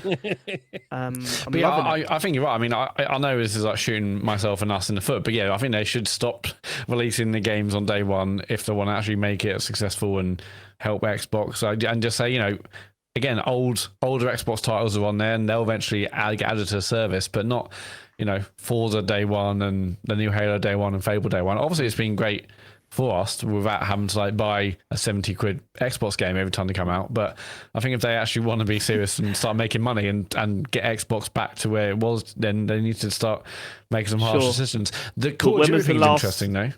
When was the last £70 Xbox game that you wanted to buy? Well, I mean, I don't need you because it's on Game Pass, but like I No, would but have right, okay, but I would when have was bought the Forza last- Horizon 5 for sure. Right, that was 3 Like years 4 ago, wasn't 4 it? years ago, yeah. Yeah, I mean, yeah, but yeah, that's probably would be the last major Xbox title that I can think of that I would have definitely paid the money for. Not I'll definitely pay that for. Yeah, exactly. Like I said, Forza Horizon 5. Mention Starfield because don't. I could feel it's like, let's say in the what is it, Salt Lady or whatever, and throwing salt over your shoulder. They're gonna Salt all the Lady? Starfield fans. You not heard about What that? is it? And I know now. I thought Matt, go into a field at night and take some salt with you, right? Right. And put it in your right hand and chuck it over your left shoulder and say, "Salt Lady, Salt Lady, Salt Lady," and she will appear behind you with a copy of Yeah. Starfield. with a copy of Starfield, and she'll I don't go, want "It's that. actually good." Yeah, I don't it's, want it's, that. understand why they it's keep- 2.0 now. Have you not? It's Yeah. got space travel in it now. This is one of their worst takes ever. And I'll go, "Salt Lady, I wish I never summoned you. You're Yeah, doing why my did I nutting." do this? But on the Call of Duty leaving Game Pass thing, or not being day one or whatever, like, again, I'm not going to go back and read all the legal, contractual agreements, but I thought that huge part of all their stuff in court was that, yeah, don't worry, Call of Duty is a massive IP. We're not limiting it. It will be available on this day one for everyone. Like, if they now put it back, like, No, their argument was that they're not limiting it to just an Xbox exclusive. okay. That was the argument. I guess that's probably the agreement. Yeah, But you're they're probably still, right. they're But still not it going to do feels- that. Like, as in, like, even if they take it off Game Pass, it's still going to be released multi-platform. Oh Like, yeah, 100%. and that makes most financial sense. But I mean, I'm not a Call of Duty player, like, really, so it doesn't really bother me so much. And again, financially, it makes sense to not have it on there because of all the money they're losing. So Yep. I can only assume, they've got two Calls of Duty released on Game Pass day one now, and I guess they've looked at it and gone, well, look, didn't Yeah, really this move is the stupid. needle on subscribers, and it appears to have, eaten into sales, so not worth it. I like Ash Sharma. I feel like she's going in and wrecking shops. Like, Game Pass is too much. We're releasing a console. We're making games again. So, okay, She's gonna, I don't a know, lot man. of stuff to fix. She's lot of gonna stuff to make fix. She's gonna make Game Pass worse. Like, to me, this is the beginning of the wind down of. I Game think Pass, to I be agree. I honest. think this is part of like a wind. What I mean by a wind down of Game Pass would mean that it becomes much less important, to Xbox as like part of the thing. And I think the main focus is going to be selling games again and selling games on everything. Because that's where they've clearly seen cash. From that. I'm looking at the Xbox games that were released on in Xbox Studio games that were released last year. There's not many that I would have paid full price for. Avowed, I wasn't really into. South of Midnight, I found okay, but not like a AAA £70 job. Doom: The Dark Ages, absolutely brilliant. Really, really like that. Gears of War Reloaded, I'd forgotten it even come out. The Outer Worlds 2, which was again okay, Worlds but 2. Outer Worlds 2, yeah. And then Ninja Gaiden 4. This list also includes Claire Obscure Expedition 33, but that is not a. I don't know how that one's. Just snuck that in at the end. I mean, don't get me wrong, the future looks better. The likes of Forza and Fable coming out this year. You got Kiln coming out soon, right? Right, well. Yeah, well, yeah, no, let's focus on the good things. Excited about that one. Forza looks amazing. I watched some of the previews of Forza Horizon 6, and yeah, it looks so fucking good. I'm well pumped for that. Cool. All right. Okay. Last story is PlayStation are hunting for biggest fans to scan their faces and put them in games. Starting with Gran Turismo 7. So that's not where I thought this story was going. When they were looking for their biggest fans, I thought they were overheating again, guys, because of lack of cooling. Yeah, so this is a new initiative called Player Base. And according to Sony, they said this is a unique opportunity for PlayStation's biggest fans to step into some of the biggest game worlds by having their likeness scanned. And as I said, it starts with GT7. You have to fill out an application form with all the usual details and stuff. But the best bit is where you have to share a story about how PlayStation has impacted your life. And this is what they suggest as some things you can write. This is from Eurogamer. They said, you could tell us about when your older sibling first handed you the controller, unwrapping your first console, staying up for a midnight launch, why a character's arc meant something to you, and the soundtrack you've never stopped going back to. And so supposed to talk about it, and then the finalists will be then invited for video interviews, and then you'll have to give more details about your connection to PlayStation, and then one winner will end up in GT7. And look. If you've been picked for that, then you've got to sort yourself out. This is not a prize. This is not an achievement to win this thing. Also, the image that apparently Sony put out of a face scan at the top of this article on the Eurogamer website, it looks like someone's skinned Angine de Protein. It's such a weird image, but it says credit Sony, so it must be legit. Weird fucking image to put out. See, I thought when I saw the headline, I thought this was like, them like Sony realizing, instead of getting teams to model loads of NPCs for a crowd or whatever, let's just get people to scan their faces and hey, you can be in a game. And that, I didn't realize there's this whole selection process and only one person gets through. Yeah, that's exactly what I thought. Yeah, I thought you could be like a background person in Horizon or something like this. But nah. Has Molyneux's not joined Sony, has he? Just double checking. I can't imagine ever wanting to win this, but who would have the best chance out of the four of us? Who's the biggest Sony fan? I would have probably said James. It's all right. You love a bit of Sony. Yeah, but does James look like a Renault Megane to get him in the GT7? That's the thing. You've got to look like a car. What That's year? Which year? Mark 1. I think James is the biggest Sony. Yeah, fan. so therefore, James, you should apply, James. Yeah. PS2 Can you onwards, apply? I've had every. I thought the whole point is that they want applications. Yeah, applications are now open. What we'll do is on the next Patreon bonus show, we're going to write James's application. When does it close? I don't know. I'm here now. We could probably craft a pretty good story about my. Okay, let's do it. Then let's don't do it legitimately. Let's make one. I shouldn't be saying this in public. Let's make up a whole backstory for him and then turn him into like the world's biggest Sony fan and see. Oh God, let's do that. 1,000 characters or less. We can do this. Yeah, we could do that. That's not too bad. Well, if James is going to be one of the characters. Let's not get 1,000 of them. I don't know where I was going with that. I was sort of the what is happening tonight? I don't know. I don't know. That'd be so good. The selected winner will appear in GT7 for a limited time. We couldn't even get James to be a fucking cameo in a Kickstarter movie. I can't see this happening. And we tried. If you do win it, are you going to be one of the characters that has to tell you about the Titanic before the game fucking loads up? I hope so. I cannot believe you said that was a good thing. It was a good thing. It was a great James. David, it was a very good thing. It was I'm glad you think that because this is going to be pretty much your whole application. It was just to let you know the Titanic thing was a good thing. It was the guy who liked that. Yeah, it was providing interesting historical context, about the development of the motor engine and other forms of technologies. It was interesting. Okay. But which character's arc has meant the most to you? Yeah, go on. That's the real question. That is not Aloy, that's for sure. What do you say, David? Crash Bandicoot. I was going to say Knack, but yeah. Oh, they love that. Yeah. I'm such a wise ass. Right, are you done with the news? Yeah, that's all good. The news. Because we've got a game to talk about. We've got a brand new game to talk about, and we are talking about it. This game's not out yet, and we all got code. We got exclusive access. We've got exclusive access, and when we say exclusive, if you look it up, there are plenty of reviews. Pragmata, a video game that is coming out this week on pretty much everything.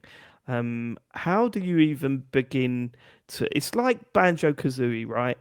But instead of like a bird in a backpack, you've got an android little girl who has hair that I think the developers were expecting to be way more impressive when they first set out to do this. Yeah, it's like a head's cut permanently underwater. Shit. It's an action game from Capcom.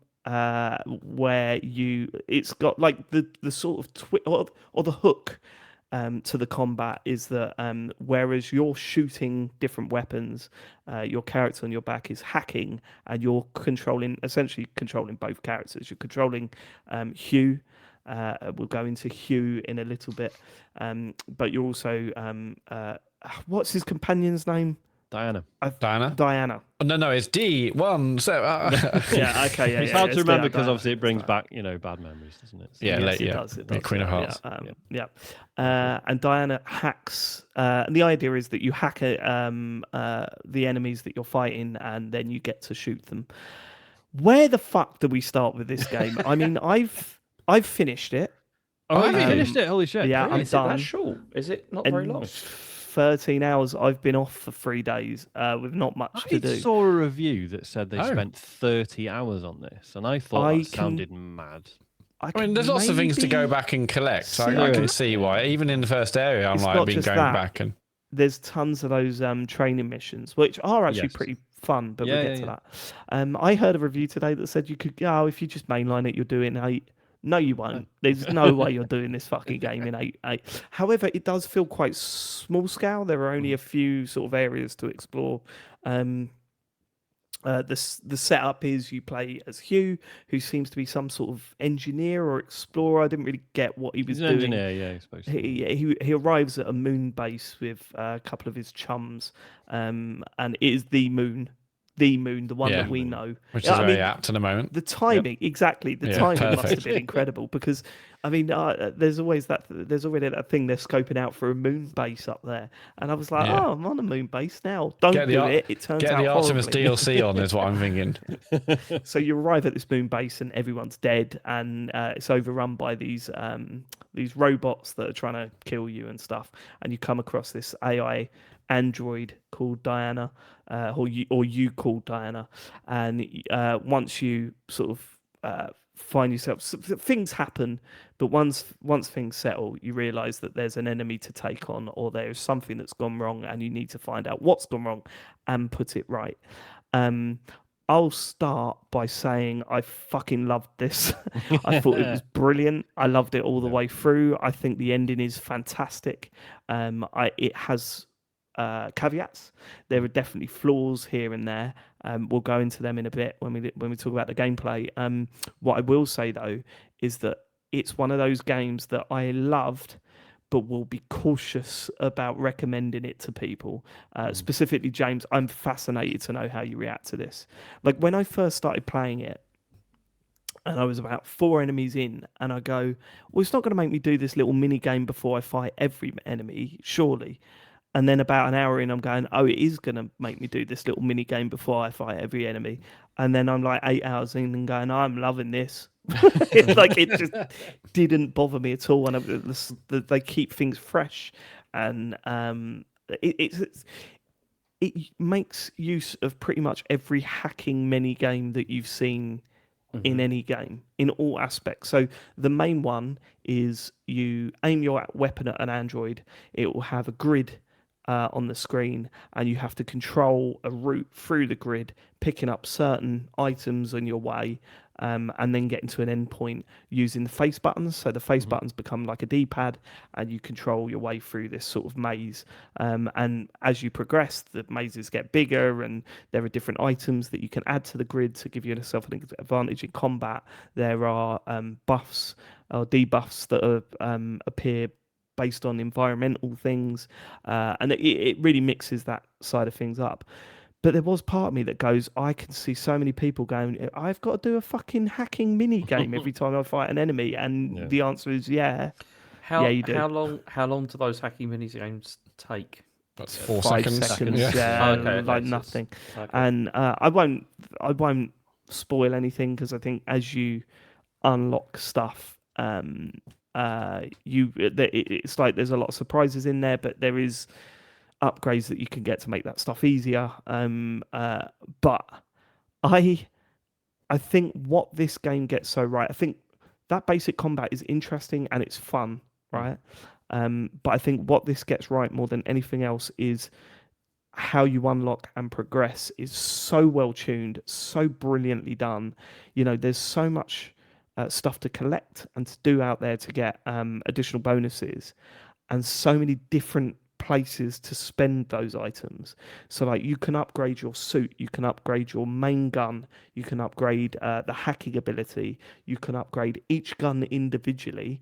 You can buy a gun that you've discovered in the world, and that lets you choose it every time you go out into the world. You can I'll 3D explain print that. it, can't you, back in Yeah, the, you the can 3D shelter, print your it. home base? Yeah, in the shelter, and you can sort of recreate it. But then that means that every time you leave your base, you can take that gun with you. Until you unlock it, you can't.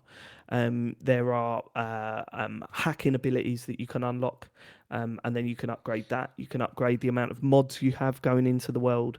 All of this stuff is all. At first, it should feel overwhelming, right? You should feel like when you first walk into your home area and there's computers everywhere and icons everywhere, it should feel like, what the fuck am I supposed to do here?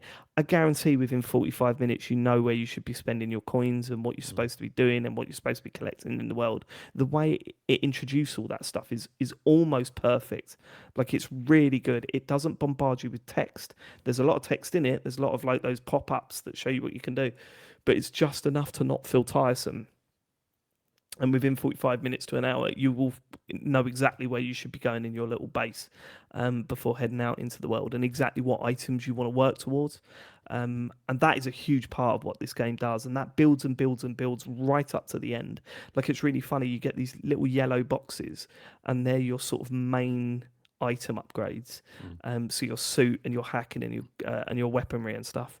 And they're really hard to come by in the early stages. By the end, you're like opening a box and getting like 8 of them out of it, and you're like, okay, all right, fine. So that stuff really sort of ramps up as it should. Even in the open area, like I've seen a bunch of them. I'm like, okay, I'm gonna go back out. I'm gonna try and get the upgrade, and then go back to my shelter. Because also, when you go back to the shelter and do upgrades and save it, like enemies you killed previously reappear. A bit like I guess like messing a bonfire on Dark Souls, but it's fun going out, just collecting upgrades, going back. Oh, I saw another one there. Like before I went off and did other mission or story related things, it was fun to clear up or mop up as much as I could. I've seen some which are a little bit far away, so I clearly need to upgrade my boost or my jetpack a little bit more in order to get other upgrades. But even that, but the game rarely like asks you to go. That whole respawning aspect to it is just it's something that happens rather than a full mechanic of the game. Like you don't go into the what's it called again? The home shelter area, the shelter. You don't go into the shelter thinking, oh no, they're all going to respawn now, because you very rarely have to backtrack. It is very forward pushing. It's weird, isn't it? Because in some ways the structure of it is a bit Soulsy, as Matt says, but you. Whereas in Dark Souls, as you say, you'd reach a bonfire and think, oh well, fucking hell, this is going to bring all the guys back. Whereas in this, you're usually pushing forward anyway. The respawning is to keep things interesting when you decide to go back. And of course, what's fun is, you get to maybe you finish the second area of the game and you think, right, I'm going to have a look at the first area again now. And everything there is complete piss now to you, like, because you've learned so much and you've got those extra tools and stuff. Yeah, so totally, it's not hardship at all. Like, it's quite fun to be like, it's a bit of a power trip to go back to earlier levels and just like absolutely trash everything because you've learned since then. How is the difficulty like overall, would you say? Well, this is interesting because so when you launch the game, you've got standard mode and you've got casual mode, right? And it goes into it and says, like, do you want to do, like, at first I thought, so it defaults to standard. And when I said, it said, do you want to play this in standard? I went, yes. It goes, look, are you sure? Because, you can knock it down, but, this is intended for an intensive experience. If action games or, that kind of stuff. Right. So anyway, I was chatting to Sean about this in the week. I got to this area at like this part of the game at the end of like the second area, I think it was. And it's an intentionally big battle. You're fighting a lot of enemies at once, and there's 2 waves of them, and it's tough. Like, it is tough. The problem I had was I am pretty certain that I missed either a shortcut to that position or a spawn back to the shelter, right? So if I opened up a spawn to the shelter, I would have been right near this big battle. Every time I failed, I could have got there. But for some reason, I didn't spot any of that. And every time I got to this big battle, I'd go way back and have to do this whole run again. And it wasn't that there were lots of enemies to fight again. It was pretty straightforward. It just took fucking ages to get there. It was this whole platforming bit in the middle of it. And I did that 3 times, and I thought, I'm not doing that again. So if I die this time, I'm going to knock it down. So you die, and it says, do you want to change the difficulty? You knock it down to casual. You can't knock it back up again. And I feel really? that... That's weird. Yeah, I was a little bit frustrated. Is it tied to achievements or trophies or something? I assume so. I mean, fucking don't do that. No one cares about that stuff anymore. Please never do that. But I will say that I was quite pleased with the difficulty of casual. It didn't get to the point where you weren't doing anything. Like it's still challenging. But I still died a few times, even in casual mode, on some of the bosses. Not a lot, right? But and like the final boss, which I imagine is a really tough battle, I only died once on. So it maybe some of the intensity come out of it. There was a worry that some of the battles were going to get a little bit too prolonged, like where you are you're hacking into the enemy, and then you're shooting, then the hack goes away, so you have to re-hack into it constantly. And all it does, if you put it on casual mode, it means that their health bar goes down quicker and yours goes down slower. That's pretty much the adjustment that it makes. But you still felt though that you were getting like a good kind of like challenge out of it anyway, and still enjoying it. I wouldn't say a challenge. I didn't die a lot. And there was a number of moments. There was one bit where I was like, this is fucking rock hard. How the hell does anyone do it? And when I finally killed it, the character went, I can't believe we battled that. And then it come up with an achievement. And I realised, you're supposed to go round it. You're not supposed to fight it. I cannot believe I spent ages fighting this thing. You are literally supposed to avoid it at this point. But I think a big part of what makes the combat so fun, other than the hacking stuff, is the weaponry on offer is brilliant, and nothing's massively new. Like your primary weapon is constant and always has ammo, and that's a shot. That's either a pistol or there are others. I won't spoil what they are later on. I stuck with the pistol. I thought it was the better of the 2 weapons that I unlocked. You get to agree, Yeah, you get an attacking weapon, which you have to find in the world, or you can leave the shelter with one once you print it. They're brilliant. So they're your basic shotgun, charge rifle. There's a plasma rifle. There's stuff like that. And then they've got these tactical weapons. Some slow them down. Some are like sticky bombs that the more you fire at an enemy, it reduces the grid for hacking, so it can like scramble them a bit. And then later on, you get another tactical weapon, which is the second of those that you unlock, Sean. I don't know if you've got there yet. Yeah. Way better than the first one. The first one is rubbish compared to the second one. So yeah, look, I think what the game does do well with the weapons, although they're all very familiar sort of guns that we're using, they feel fucking great. That shotgun, easily my favorite weapon. That's great. So good.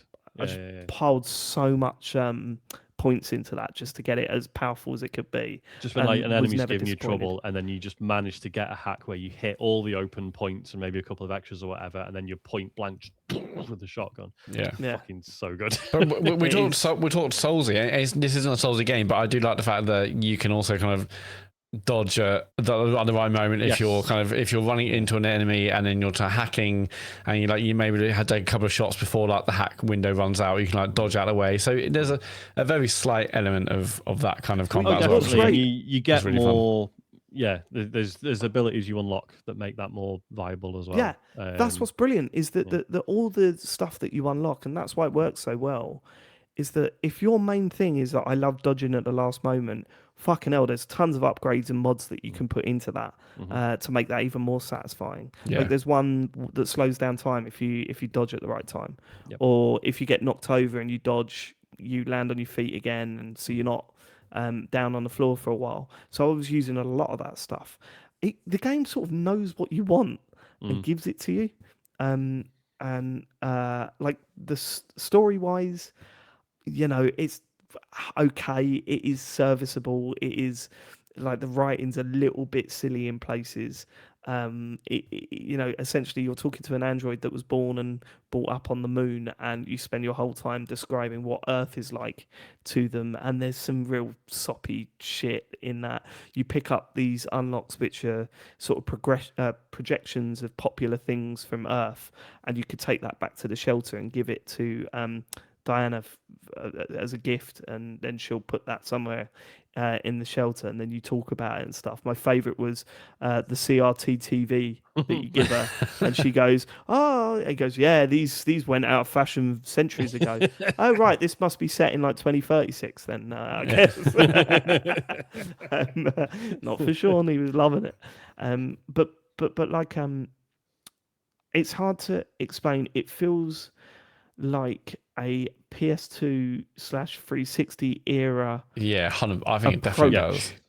Yeah, it's really comforting. It's like a comfort blanket of a game. Like I'm only like an hour and a half or so in, but like I think the writing between Diana and Hugh is really good. It's not like, really like it, annoying kids. It really does feel like really like a heartfelt, guy who's just good with kids, like relationship. It's not like there's no edge to it. There's no like, oh well, actually, something. It's not that. It's just literally a guy with a girl. It's really well done. There's no edge to it. Yeah, because like especially very early on, it sort of establishes like I think it mentions he's like nearly 40-ish and he's childless by choice, right? And yeah, so when you're sort of going in thinking, oh, is this going to be like, oh, I can't believe I have to work with this kid now. But actually, he's like, oh no, he'd be like a really cool uncle or whatever. Like he's sound, And that's really interesting, actually. Yeah, because they don't go down that angle at all, does there? There's no point where he goes, oh, stop playing with that. Any of that. He's just really good at it. Yeah. But there is James. You all right? What happened there, mate? No, nothing. Sorry, I'm fine. You fell asleep. I think you fell asleep for a moment. No, because I'm still on Shanghai time, and it's a bit weird.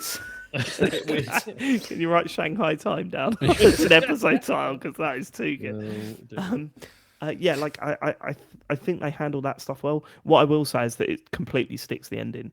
Like, all right, the ending is a little bit cliche here and there, but I thought it was fantastic. Like, I love the way they end this game, and that's something that you don't usually get in new IPs anymore. Because I don't know, maybe it's just me, but whenever I play a new IP, I get to the end of it, and then I'm like, okay, you want another one? I get it. Whereas this was like, I'm pretty sure there'll be another Pragmata game, but like it's not shooting for that. Like it feels like it had a story to tell, and it tells that story.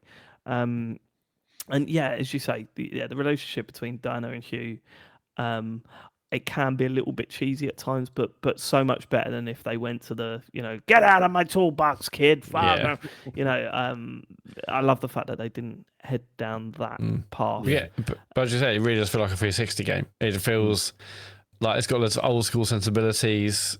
And what I mean by that is that it's an action game, obviously, but it's an action game with a very specific and unique mechanic, but it pulls it off really well. That's what I mean by that. When you look back at that era of gaming, there were so many action games at the time that the main approach was, right, what gives us the edge? What cool thing that we can do that these can't? And then this is what that game does. But on top of that, it's got a load of other positives. The fucking environments in this game, the levels are fucking brilliant. Because you might think, oh right, but it's all set on the moon, so it's all just going to be moon space basey stuff. Nope. There's barely any of that, obviously, but yeah. It's like set in a moon base that has areas to it, and that's the idea. And you're getting a monorail or a tram or whatever they call it to these different areas, and some of them are just stunning, like absolutely stunning and fun to just look around. And it has those moments where you walk out of a cave and see this site and go, fucking hell, like it absolutely nails that stuff. I shouldn't be surprised. Like Capcom really are doing well at the moment. Yeah, even this year, it's like this Resi Requiem. There's like the Monster Hunter Stories game came out. It's like this is it. Yeah, there's like 3 like decent rated games in it's like the 13th of April to record this. It's like they've had an incredible 2026 so far. And I think like what's so nice about Capcom is they are sort of Like this is how the big studio model should work, right? Like, yeah, you've got your big series, you've got your Resident Evils, you've got your Monster Hunters, your Street Fighters, etc., etc. They keep going, they're doing really well. But then they'll go, right, here's this, here's Exo Primal, here's to an extent Dragon's Dogma 2, right? Probably that was like quite difficult to get them, to convince them to get it made. But they're playing it safe with, or not even playing it safe. You know what I mean? They've got the big franchises, and they're doing well with those, and then they are putting some of those resources into taking weird risks. Like, because apparently this game took like 6 years. Oh, they announced it as part of the PS5 reveal, right? Oh, really? Did that? Yeah. So it's been in development for a long time, and I honestly wonder, because I know we talked about it being feeling like a Xbox 360 game. I wonder if at some point this was like pitched as like a sequel to Vanquish, because to look at it, there's a lot of similarities. The way it plays, Right? Okay, yeah. I think, sort of the way the character feels like a mix between Vanquish and like Dead Space. Do you know what I mean? There are. I will say it's not a horror game by any means. There's some fucking jump scares in it. Is there? I didn't get any jump scares. Oh, there's a couple of bits where enemies just come out like from behind corners and stuff. Oh, yes, there was a couple of those moments. Yeah. What I like about those moments is that if you're redoing that area, you can totally hack them before they jump out. Yeah, like it's not. It doesn't cheat with that. It was literally hiding, and then you can hack them before they even notice you. It's great. Some of the best environments I've played in a game recently. It really does feel to me like this is more of what I wanted this gen, and this is what I need. And like this year is like the first game that's come out, and I know there's quite a few on its way. I'm really looking forward to Saros. There's a bunch of games this year that excite me, but this is the first one that's gone. Do you know what? Yeah, this is a 2026 games that fucking bangs.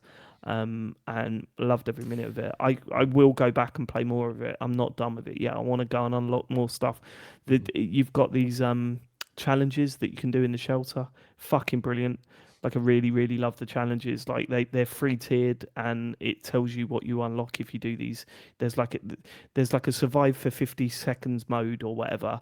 And just as an example, one of them's survive for 50 seconds. There's loads of lasers in a room right now. But if you do that and don't dodge, use the dodge, you'll get this prize. And if you do that and don't take any damage, you get this prize. And it's like, I've been smashing them, really, really enjoying them. Couple of complaints. Firstly, the way your health works is when you leave the shelter, you get a number of heals, right?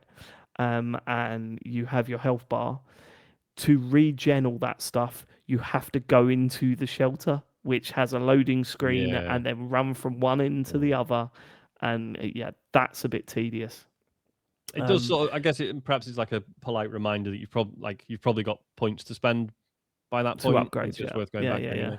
That's the other thing we should mention as well, because I know we've sort of mentioned Dark Souls a couple of times. It's not a Souls game, but there's elements of the structure that kind of feel like it. But crucially, so when you die, you do go back to the shelter, which initially I was like, oh, fuck this.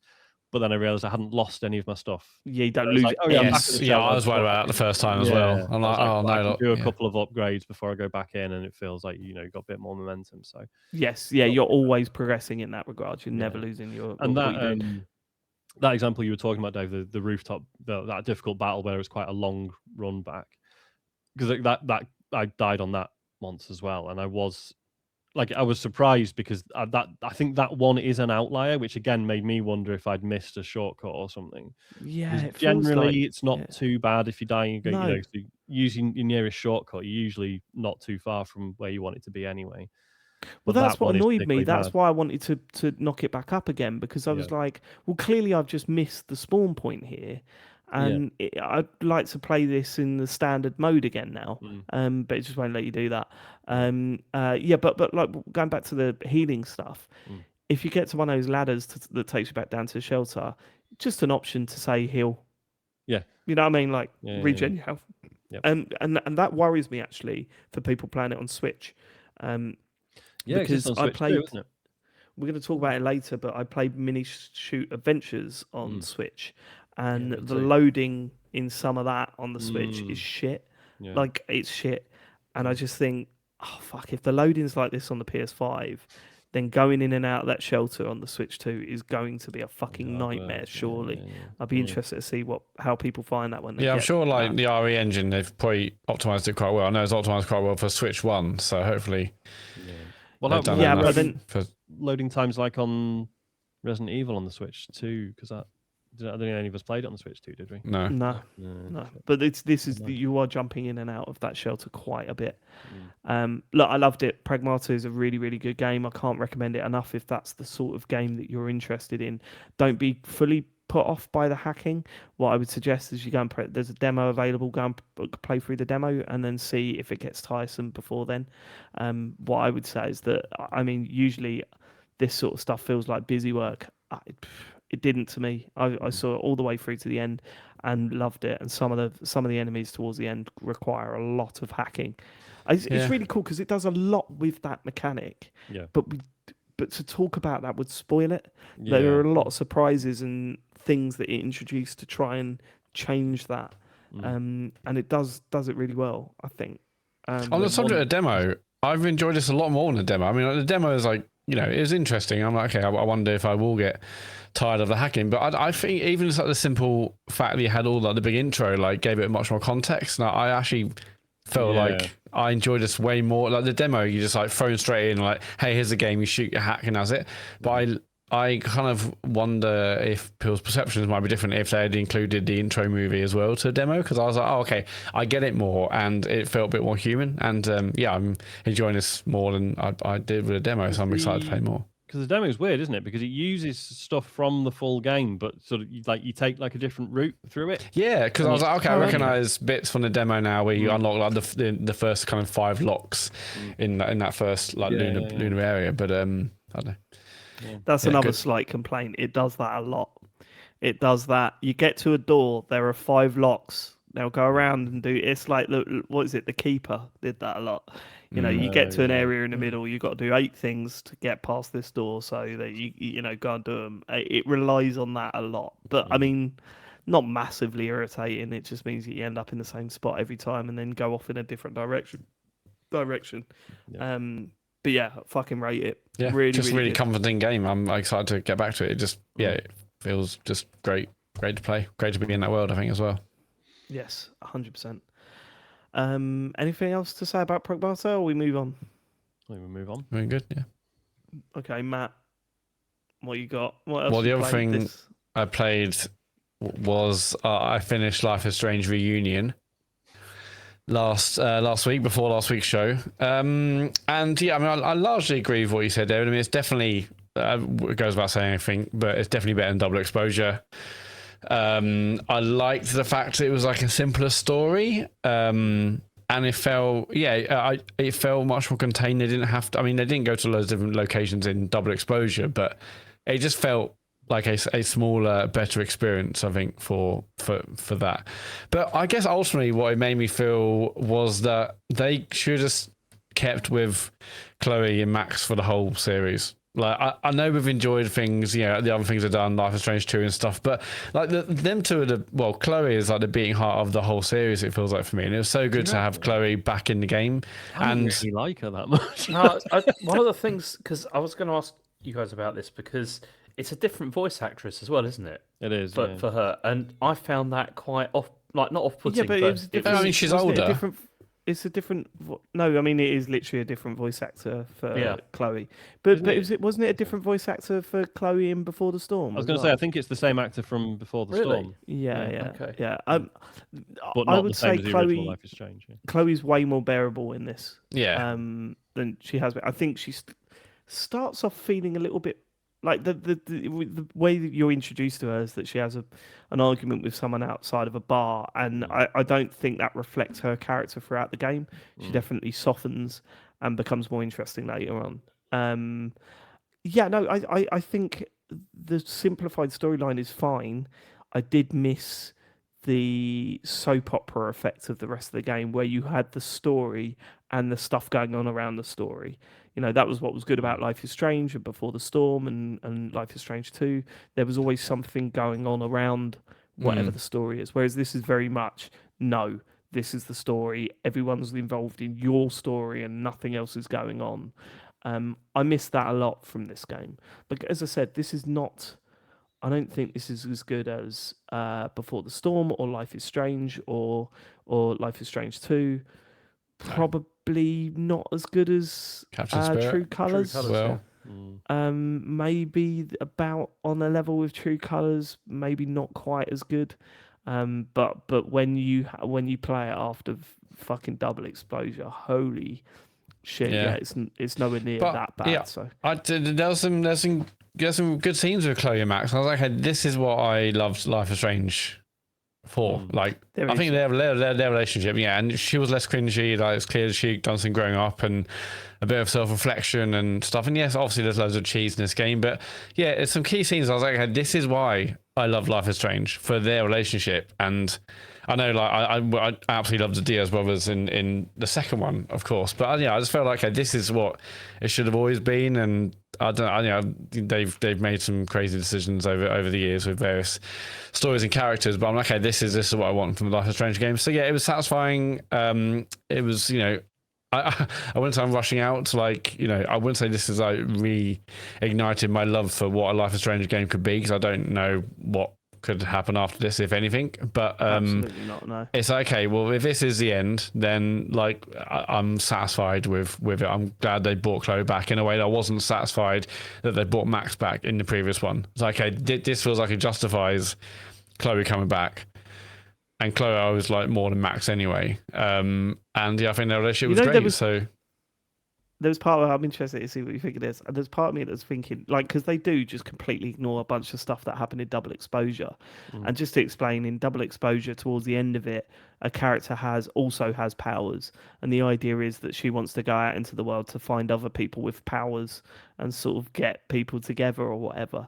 I almost guarantee that if that was a hit, Double Exposure, we would have had a game where she turns up with the Diaz brothers and the character from it's like they're assembling the X-Men or something. Like, that's what it's leading into, wasn't it? It's like, let's assemble all the magic people and we'll. Yeah. I don't know. Part of me is sad that we didn't see that dreadful scene where they're all sitting around the table going, "So what can you do?" Like, I can't.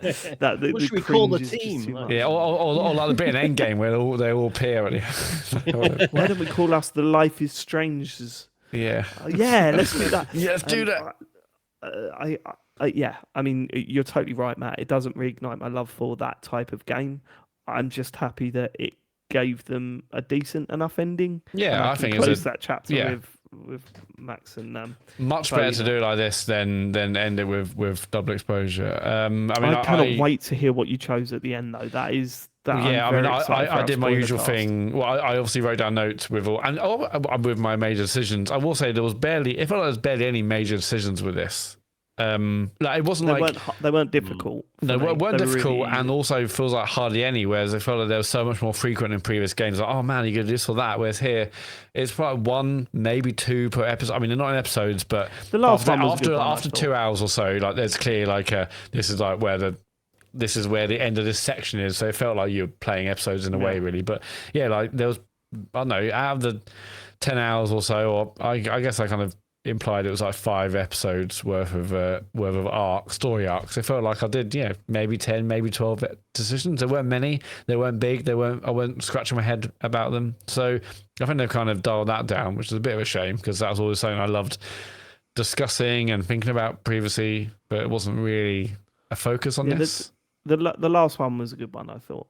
And what I liked about it is that I didn't choose the decision I would have chosen. I chose the decision that I thought that person would have chosen. And I was like, okay, yeah, I'm happy with that. I'm happy with how that has panned out.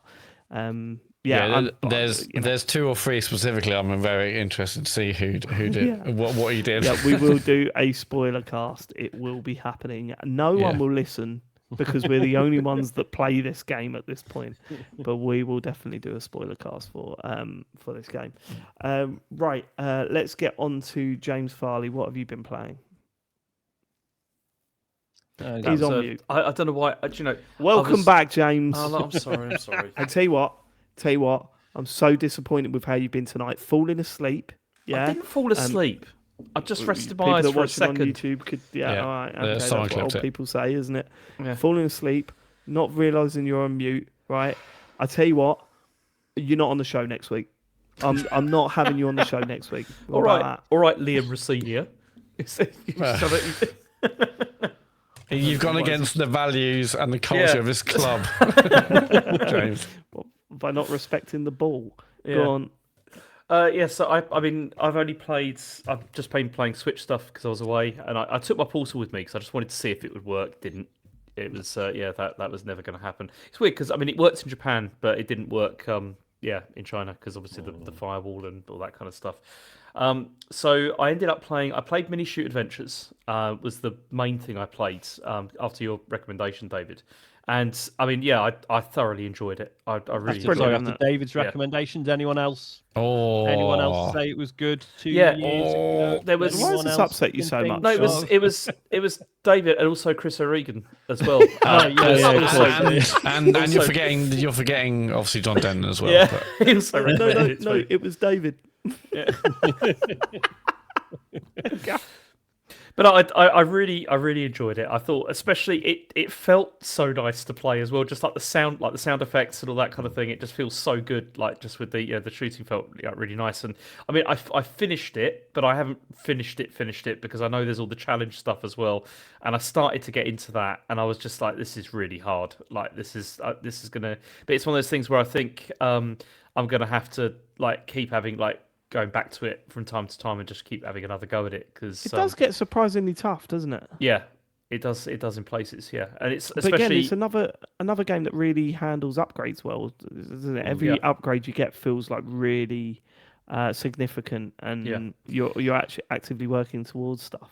and I also like the fact that you could kind of like the upgrade paths that you take really kind of for me like depended on what kind of style that you prefer like to play. Like do you want to do stuff up close, or do you want to like do things from further away and all that kind of stuff. I thought it was I thought it was really good. The only thing that I think, because there's this whole thing where they're like it's like a Zelda game but with like shooting and stuff, and it's like that's true to a degree, but it's far more combat focused, and Yes, I think there's not really a lot of like puzzling in it. I don't really think, and that's not a problem. That's not a problem. But it didn't feel like Zelda. yeah, like there's no puzzling really. in that like it would have been nice, I think, if there'd have been a few more sort of like environmental puzzles and stuff like that you could I will say, like, I don't know if I can't remember if I said this when I reviewed the game a few weeks back, but I do kind of wish they didn't do the forest thing, like, because you're a spaceship in a forest. I wish they'd have had the sort of imagination to go, well, let's set this in a galaxy. How can we make that work? How can we turn the limitations that the game world has got into you being out in space? And fuck me, they probably, I mean, I wouldn't be surprised if they did go in with that and go, fucking hell, this is way too complicated or visually a mess or whatever. Maybe just setting it in the forest was the ultimate, that's what we have to do to make this work. But it does feel like a bit of a missed opportunity that, like, you are playing as a spaceship. Having it just floating half an inch above some grass in a forest sort of feels a bit odd to me. But that's only a slight criticism with that one. It's not, But it was all like really well signposted, like where you're supposed to go and all that kind of thing. It was, I never felt like lost or anything like through the whole thing. It was, I really enjoyed it. I thought it was really very good. Good. I thought you'd like that one. It was a good one. Although on Switch 2, like you mentioned, like the loading and stuff is not great, but then also there was quite a bit of slowdown as well, like in places. Like I found towards the end. Yeah, towards the end of the game, I found there was quite a... Although maybe, I think that's in the challenge areas at the end. Oh, yeah, maybe, yeah. I didn't really notice too much in the main game. Yeah, because you start to go into areas where there's a lot going on, and it does sort of slow down. I wonder if it's the same across all platforms. Probably not. But, but overall, really good. Yeah, I really enjoyed it. And cool. I mean, the other thing I played is... I mean, this is an old one. This is Castlevania Order of Ecclesia. And this is because this is part of the Dominus collection, which came out a while ago. Was this one of the DS ones? Yes, and so the Dominus collection is the DS game, like the 3DS games brought together, because they did the same thing with the Game Boy Advance ones as well. This one I've been waiting like just for a price cut for ages on this, because it was like expensive, and it went down to like I think it was like 12 quid or something. I was like, okay, I'll buy it now. And because I love Castlevania games, so I've always really like dug them. And it's funny because I do remember playing this on DS, but I don't think I ever finished it. I didn't get very far into it, and I can kind of see why now because it's brutally difficult. This one, like it's really really very difficult, and its focus is like to a far greater extent on combat, like over exploration, and it's because what's interesting about it is a lot of the Game Boy Advance Castlevania games, the focus was always like the big castle, and you're going around and you're sort of exploring the castle. You're unlocking abilities to go to other areas and stuff like that. You know, it's more of like the Metroid sort of style gameplay, whereas this one is focused significantly more on like discrete areas that you go to, and so you have like, and it's quite interesting because what happens is you have like a sort of a hub sort of area, and then it takes you off into other smaller ones. And what's interesting about that is that they're very condensed and they're very well designed, like puzzles in themselves, basically, like like platforming challenges, all all that kind of thing, and just trying to figure out how to get through to the end. But but it's nice to have these sort of like condensed challenges, but then you kind of lose the overall sort of grandeur that you get with having like a massive map of with everything kind of coherently interconnected, and you don't have that with this because you're basically just going off to like completely different areas, completing like a like to get an item or something you need, and then you go back to like the hub, and the hub is significantly smaller. So I don't know. I just prefer the larger like massive map and like everything interconnected, and as they did with Bloodstained, which also worked really well. But yeah, I mean, I mean, it was funny because I got to the end and I was hating it honestly by the end, really, because but it was one of those things where I had put like I don't know, probably about 9 or 10 hours I think into it by this point, and I was like, I just want to finish this. And it was doing my head in, like, because it's really difficult. It was just getting ridiculous. And I mean, I was looking up online and people were like, yeah, this is the one that is often compared to like like Dark Souls kind of thing, like as in like this is the hard, like one of the hardest Castlevania like games. And yeah, it was difficult. I mean, the next one I want to play is Portrait of Ruin, because that's like the the one of the other ones that that came out on the one DS. with the two characters. Yes. Yeah. There's the two characters, and I think the gameplay mechanic of that is slightly different as well because of that.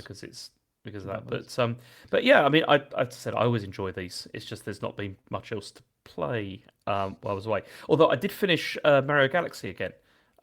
Yeah, because I played it. I've finally completely 100%ed it because I did I played it again as Luigi, because that's what you have to do. Like, to finish Mario Galaxy completely, you have to play the whole game through, get 120 stars with Mario, then you have to do the whole game through again as Luigi and get 120. Why would you do that? Yeah, and it's it was because it's a really fucking good game, and it's like, and playing as Luigi is different because the movement is different, and also the jumping is different, and that you're basically just playing it on hard mode. Like, it becomes a lot more difficult, but I still enjoyed it. It was still really good, and I need to play 2 now. Have you, because I know you're not a fan of Galaxy, right, David? Like, massively, because of the fact that it was the Wii and the Waggle stuff, right? I hated it when it first came out because I hate I just hate games where you're pointing at a screen like that. Yeah.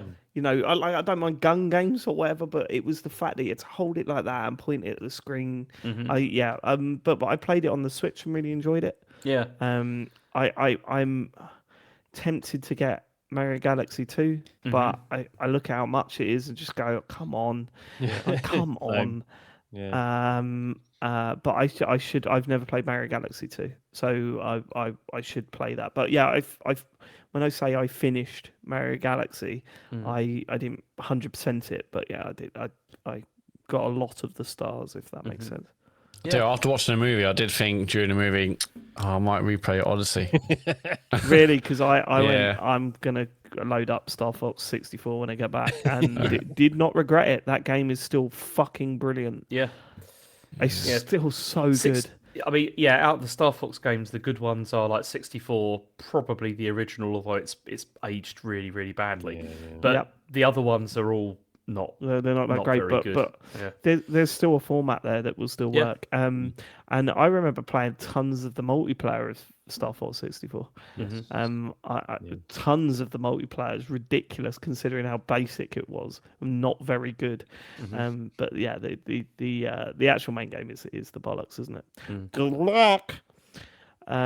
Anything else, James Farley? Nah, that's it. Let's shuffle over to Sean's Hello. direction. A couple of quick ones from me. So Raccoin came out a couple of weeks back. Talked about the demo not that long ago, to be honest. It's a funny one because, so in case you weren't listening then or you've already forgotten, this is the one that's, it's like a coin pusher machine, but it's a roguelike. Sorry, James. Sorry, Matt.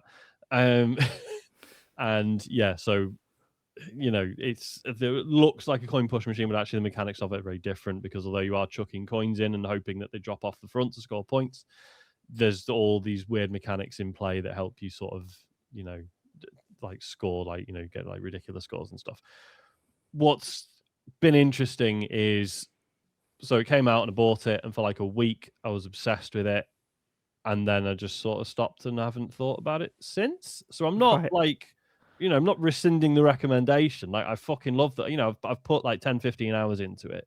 It's just not, it's like the obvious comparison, Balatro, right? Which I think we all put dozens of hours into. It's not that. And I think that's fine because I didn't really want like another obsession. Do you know what I mean? Just enjoy it and move on. And that's what I've done.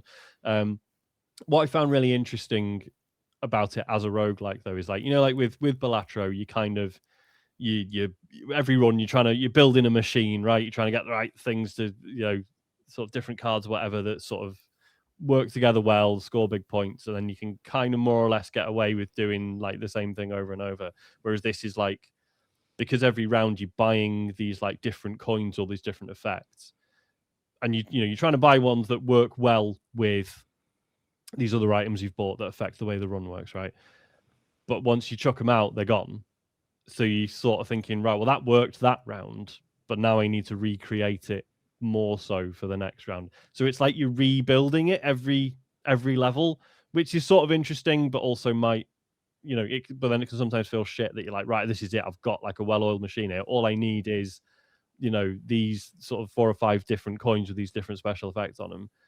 Yeah. But then you spending money to like re-roll, right, and get the ones you want, and you might not, and you might have to improvise, and sometimes that's fun, but sometimes you might just not get the stuff you need, and then that runs over.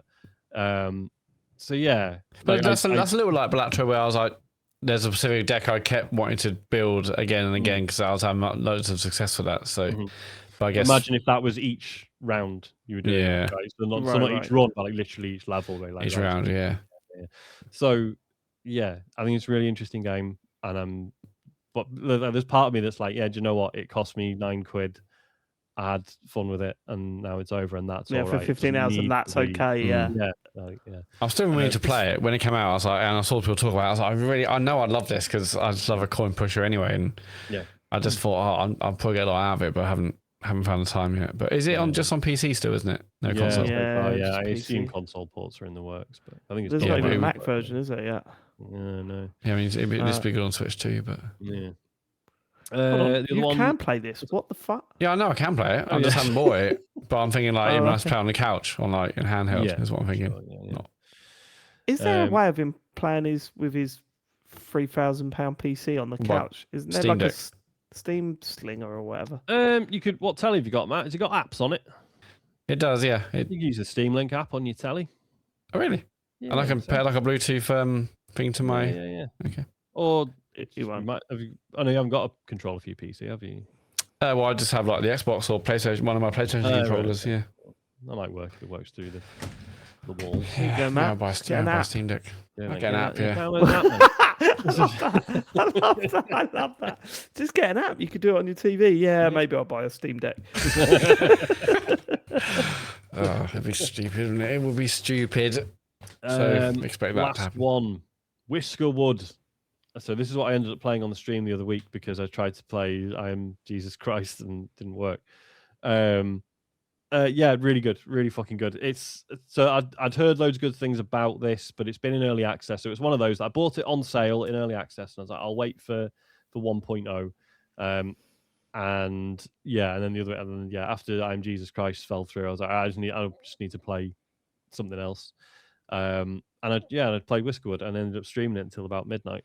Because it's well good. It's a town builder where you're building a little colony on islands. And On islands. on islands.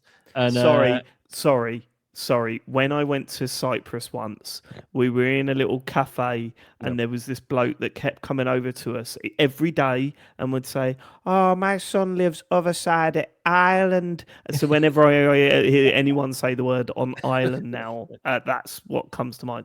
I apologise. It's my own. All right. It's fine. Stim. Yeah. Okay. So Continue. the little settlement you build in is populated by little mice, Dave. They're all little mice. Oh yeah. But there's like my old flat. So there's there's the cats who are like the royal family, right? And the gentry and the billionaires, and then you're the mice who are building a colony for them. And basically every month the cats are like, "Oh, you give us your fucking taxes."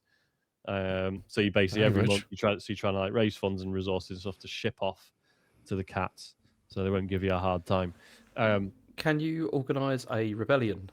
Well, I don't think so.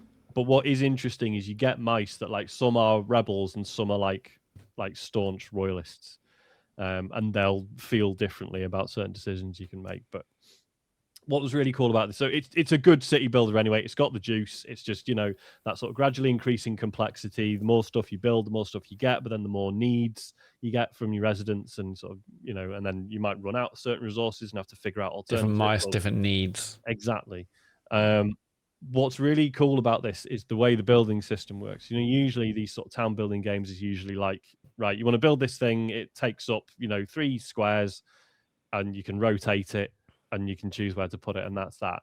Whereas this is like, so I first noticed I was trying to build stuff, and then I realized I could build things like off. So it was on like the shoreline, right? And I could build things that were on top of the sea, and it would just be like, right, well, we'll just make the supporting beams to go under it, right? And it like cost more resources, but you got that freedom. I was like, oh, okay, that's quite interesting. And then I realized that you can move stuff up and down, and there's no restriction on where you place a building in 3D space. It'll just create the support. The structure. Oh, yeah. That's good.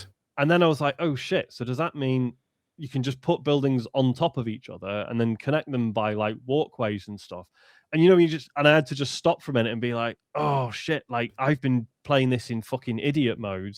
Yeah. Like you can just do like now I'm playing 4D. Yeah, like basically, yeah, like you could build like really sort of vertical towns with it and have it all linked with walkways and stuff. And that, yeah, and I was like, fuck, that's really interesting. So the mice must be going, oh, thank fuck.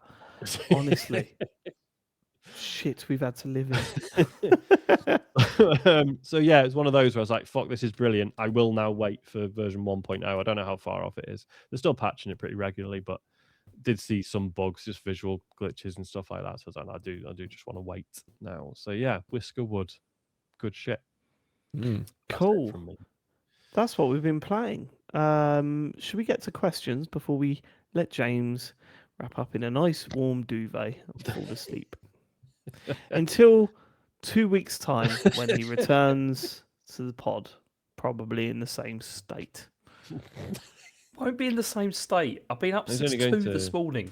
I'm really tired. Right, okay, but it's the one fucking show that you're doing this month. Let's try and put a bit into it.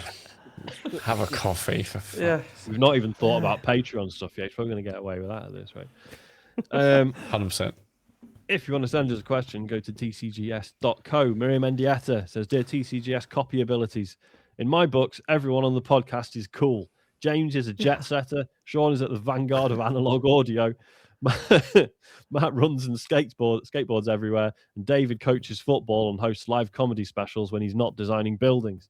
Compared to the admiration you had for anyone in the hobby when you were children, under which circumstances would you consider a fellow gamer to be cool today?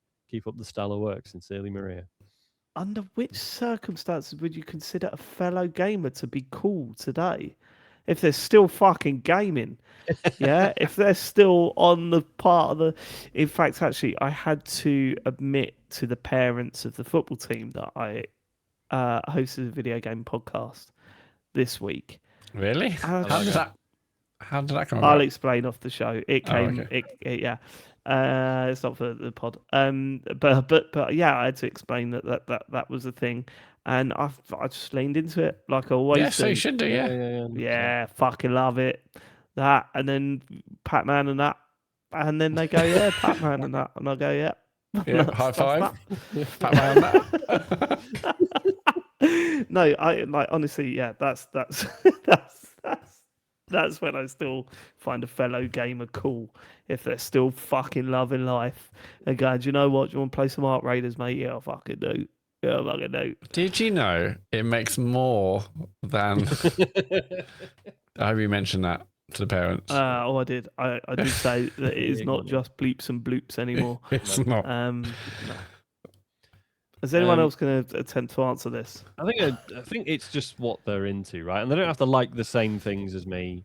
Like Christmas do last year. Got chatting to a guy. Turns out he's like a massive Escape from Tarkov guy, which is not my sort of thing. But I'm like, holy shit, Yeah. tell me about that because it's another world I don't really get, right? Do you? Because that puts me off a little bit. That I'll be honest. That Well, does I mean, put me if off. they're like, oh, do you like Call of Duty? I'm like, yeah, but do you play anything else?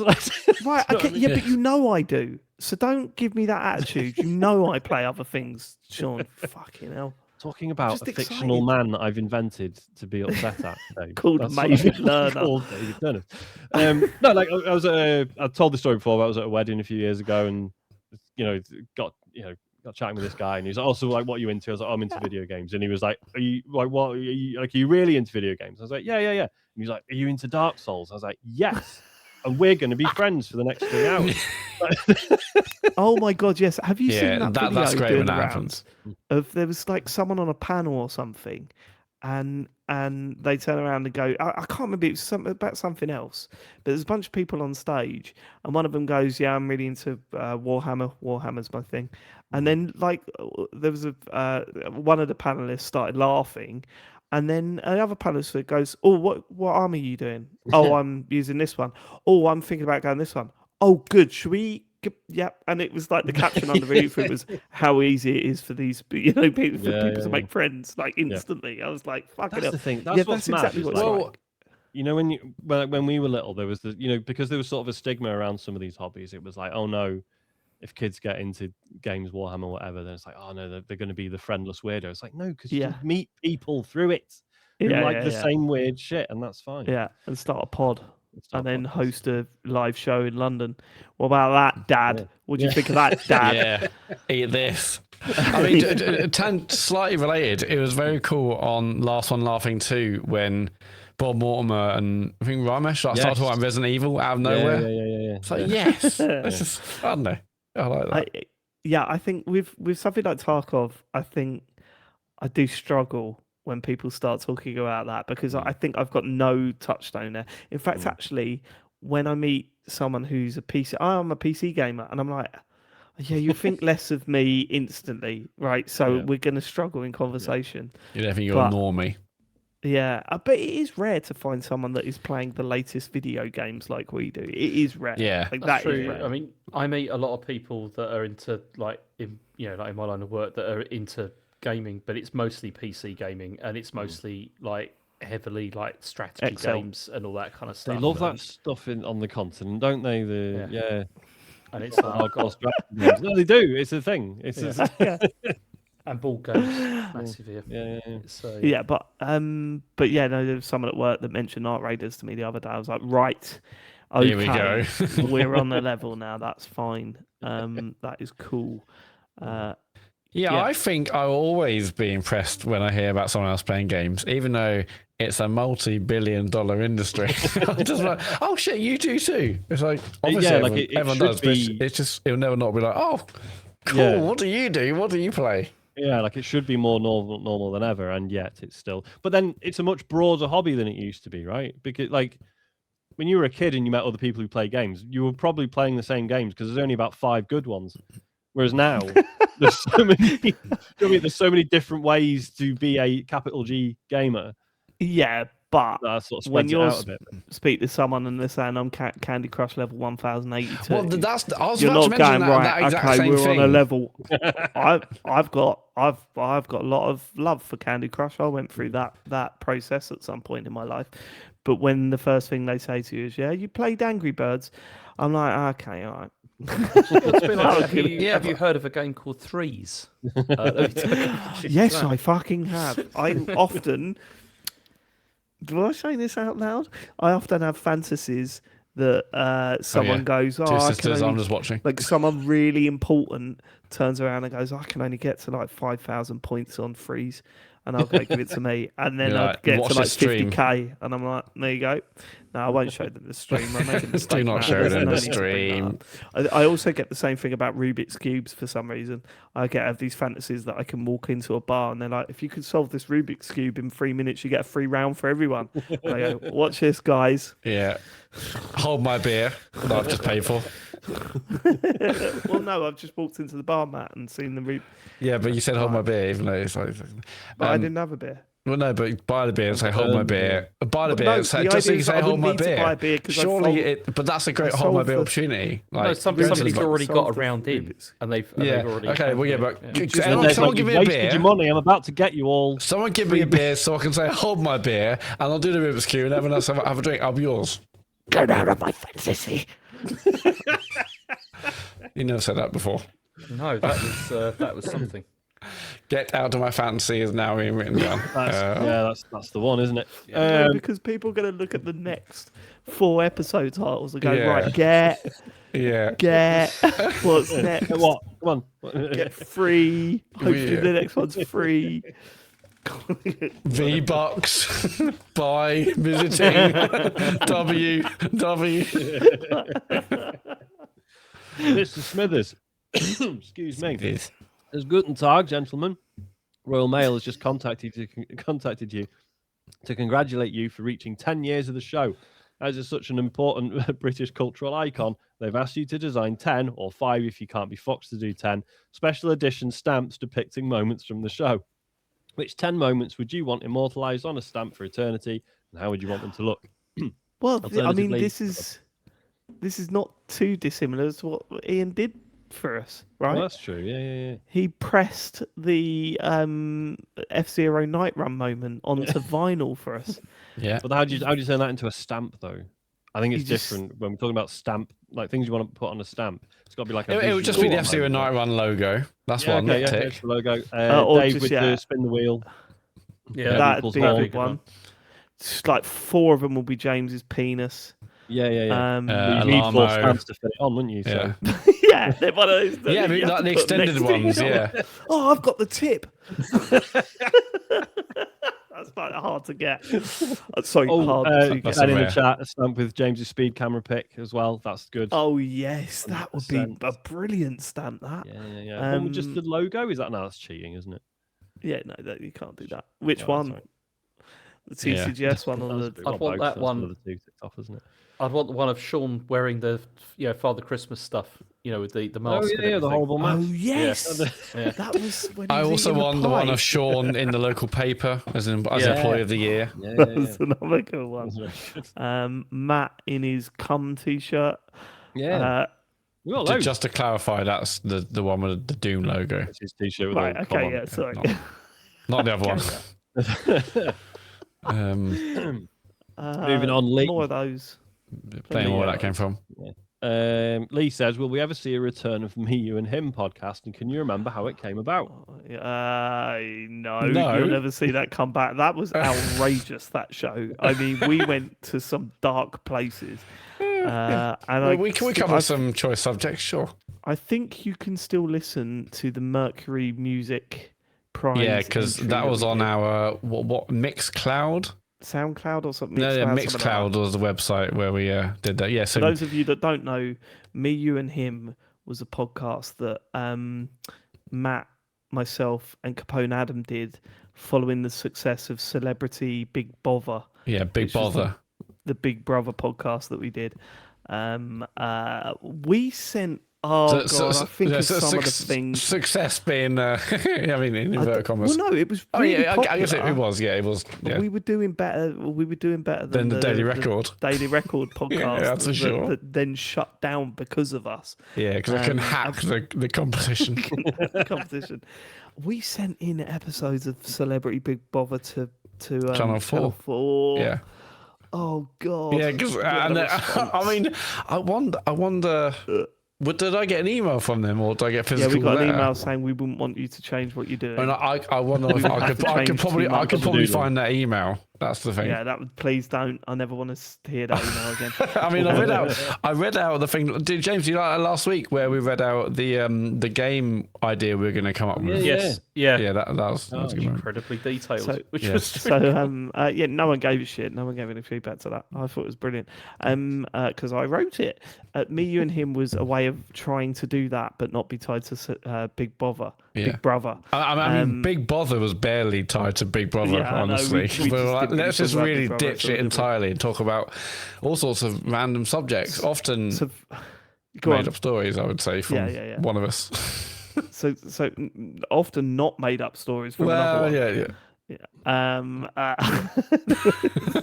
There was also we entered a podcast competition for the Mercury Music Prize, in which you had to present a podcast while listening to some of the music. Well, talking about the nominees and your thoughts about it. You know, fucking honestly, if you get the chance to listen to that, do, because it's 90% of what was it? Capone just saying this isn't good as Oizo. You know, and then basically, so we uploaded the episode to Mixcloud, if that's still going. Not SoundCloud, definitely Mixcloud.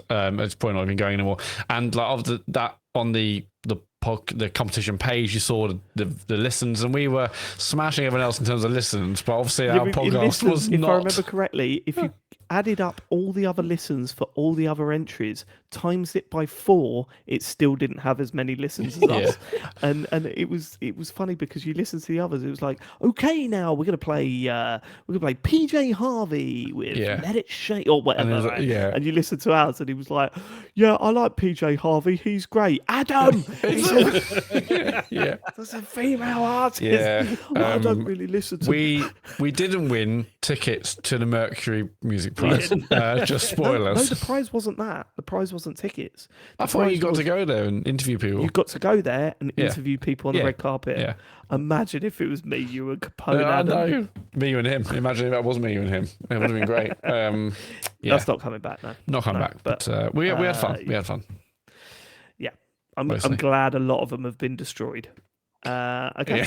Yeah.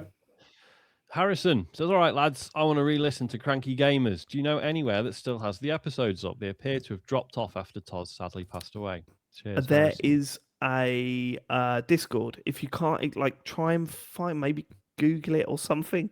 But if you can't find it, then get in touch and I'll send you a link to their Discord. I'm on it. And someone joined recently and asked where the old episodes were, and they will have there's a drive with them all on there that you can access and listen to old episodes of Cranky Game. A lot of messages about that during the week privately and in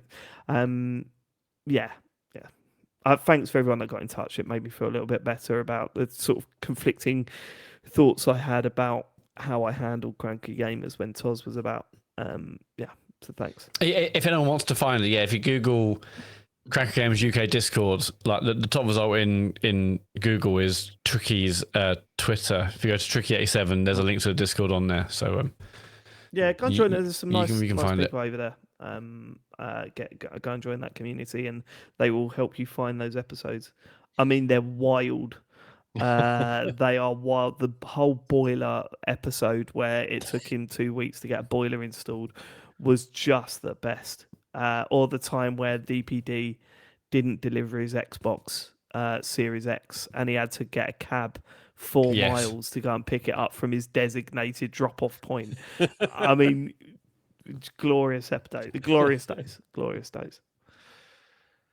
Final question comes from Beleaguered Birthday Boy. He says, on the topic of happy birthday variations, we were never a and many more family, but my grandma always insisted on singing a second verse, which I've never heard anyone else do. What? Now, I assume this is in the tune of normal, the happy Give birthday. it a go. And then my voice is going, so this will be interesting. All right. Yeah, go on. May the Lord bless and keep you. May his face shine upon you, look upon you with favour, and give you his love. I mean, it doesn't rhyme. It doesn't doesn't rhyme. You've rhymed you with you. And then favour Well, with which love. you're doing. Actually, you're doing the happy birthday it's song okay. anyway, don't you? Fair enough. Yeah. So he goes Yeah, on. don't. I found it cringeworthy growing up, but with my daughter's first birthday coming up next month, I can't deny that I'll miss hearing it. I could just sing Yeah. it myself, but I don't believe in God, and let's be honest, it is a bit weird. These unique family traditions, like Matt's Easter egg roll, always fascinate me. What other weird and wonderful traditions do you have? And as fathers, have any of you started new ones for your kids? Congrats on 10 years. You lads continue to be a highlight of my week, and you better not stop anytime soon. I think you should sing it and just bring it back, and then your daughter will sing it, and then just and then the tradition will come back. It only Just dies do if it. you let it. Just do it. Go on, it'll be funny. Do I tried to start a tradition where when we go to Millwall, I would make Harry call Joe when we're walking out of the stadium. I thought that was a nice thing. Yeah, Every that's time sweet, you isn't walk it? out the stadium, give you. Then she texted me the other week and said he sounded so upset with that result. Can you please not let him do that again? I was like, okay, all right, fine. I tried to force a connection. It didn't happen. So that's. I mean, it's gonna be like that. If we do go up, it'll be like that every fucking week. I was gonna say, yeah. That's probably best we don't. But no, we're not really a stickler for traditions. I do the whole reading. Do you do the whole reading night before Christmas or Christmas Eve? Do you not? I do that. Elodie gets our new pajamas, even though she, just because she gets new Christmas pajamas every time and a new book. Even at this point, it's like, okay, come on, just give me some V-Bucks or whatever it is. But no, yeah, she gets that. I mean, my sister used to get new Christmas pajamas, so I think that's coming from me. But yeah, at some point she'll stop that as well. But there's some. I don't think we've gotten it. Like, I always insist on having a real Christmas tree, and I do think part of that is because it was like the one thing. Because my dad was never really massive into Christmas, but he always made sure we got a real tree. So I think that's something he's poisoned me with. Is Every Christmas I want a real tree, and I think, hey, maybe this year we've when I was in the family home, we had like fake ones. And I was like, oh no, but it'd be good to have a real one. But then you think about it's nice on the day, but then you got to cut it down and then or plant it in the back garden. It's like loads of admin afterwards. No, it feels just, like you can just leave it out in the you'll road, find don't you? someone. Well, yeah, you can either take it to the tip, or you have to cut it down first. Anyway, there's usually charities who'll collect it for you. You just have to donate. We'll just get, I was thinking it'd be wood chipper. lovely to have the real one again, but They are the best. Do you think So if you were getting real tree, Matt, do you think they're just people with loads of Christmas trees planted in their gardens at the moment? no, I think I'll have to get a saw so I can I'll saw it up and take it out of the house in bits and find a place to put it or take it to the tip. And it feels like loads of admin. I know, and ultimately, If you can't get it out nettles, the house as a whole, you're not getting it in the house as a whole. I just think again, like this is all the admin. I think I cannot be bothered, but I do like the idea of it. But then, like when I hear people being like, "Oh yeah, we've got to assemble the tree this year or disassemble it at the end of Christmas," I'm like, "No." Yeah, it's not as bad though. It's not as bad as getting rid of a live tree. I don't think. I know, but I'm with you, Sean, because it's like I massively prefer to get a live one, if possible, because it's the smell. I just love that. Yeah, the smell is nice. That's part of the Christmas thing for me. That's part of the Christmas, yeah. But yeah. We never had it. We never had it. Never had a live one, so I've never missed it. And it just seems like I did growing up, but not as an adult. But yeah, I did growing up. Yeah, the smell was amazing. Oh yeah. Is it really bad that mid-April I already can't wait for Christmas? Yeah, no, that is that's mad. I mean, speak to I want someone summer about first. Yeah. Definitely. Yeah, I mean, I'm so pumped for summer. I'm so I love it when it's hot. Like I can't. Also this year, World Cup as well. Come on, bring on summer. Yeah. Come on, Sean, cheer up. World Cup. Imagine if you didn't like that and if the sun was really dangerous for you. Oh, pints outside. It's a Christmas. Sean doesn't like any of the best bits. Pints outside and sunshine, World Cup, sun. That's enough. They're the three best bits. That's enough. Let's get to socials, shall we? Yes. Play by the Bell this Thursday, Sean. No, not on Thursday because Taskmaster's back on. Okay. So are you guys doing? No, we're not. We're not doing. You're not doing Fridays. Maybe I'll do Friday then. Why I'll not do Friday? No, I can't do Friday. I'm out this Friday. I'm going out. I'm going to the pictures, lads. Oh, what are you saying? I'm Oh, going to see Akira. Oh, right. Yes, of course. Yeah. Go to one of the screenings. That's an old film. Maybe I just won't do one this week. Actually, forget it. If you're free on Matt, if you're free on Thursday, we could do Thursday instead. Let me check my calendar right now. Because I'm watching Taskmaster. This Thursday, 16th. let's not do. Yeah, I can do doing that. this? Oh, let's do that Okay. then. Thursday 9, we're gonna do Reanimal. Me and James. Yes. Why can you do Friday? Because I'm going out. Yeah, I'm Oh, are busy. you? Oh, it couldn't be. Fucked again, right? Okay, yeah. Busy, anything baby. else? Okay, yeah. So Thursday, so no Play by the Bell. Instead, Man James and I will of the play month, Reanimal. No.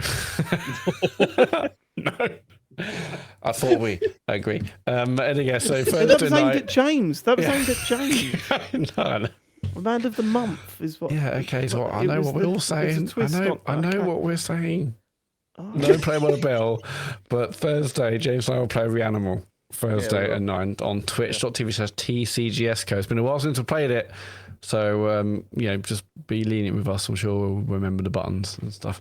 If you have Amazon Prime and the Twitch account connected, we get something called Prime Gaming. You get a free subscription to any channel of your choice. When you do that, want to go to our channel on Thursday night when James and I are playing Reanimal to give us your free subscription.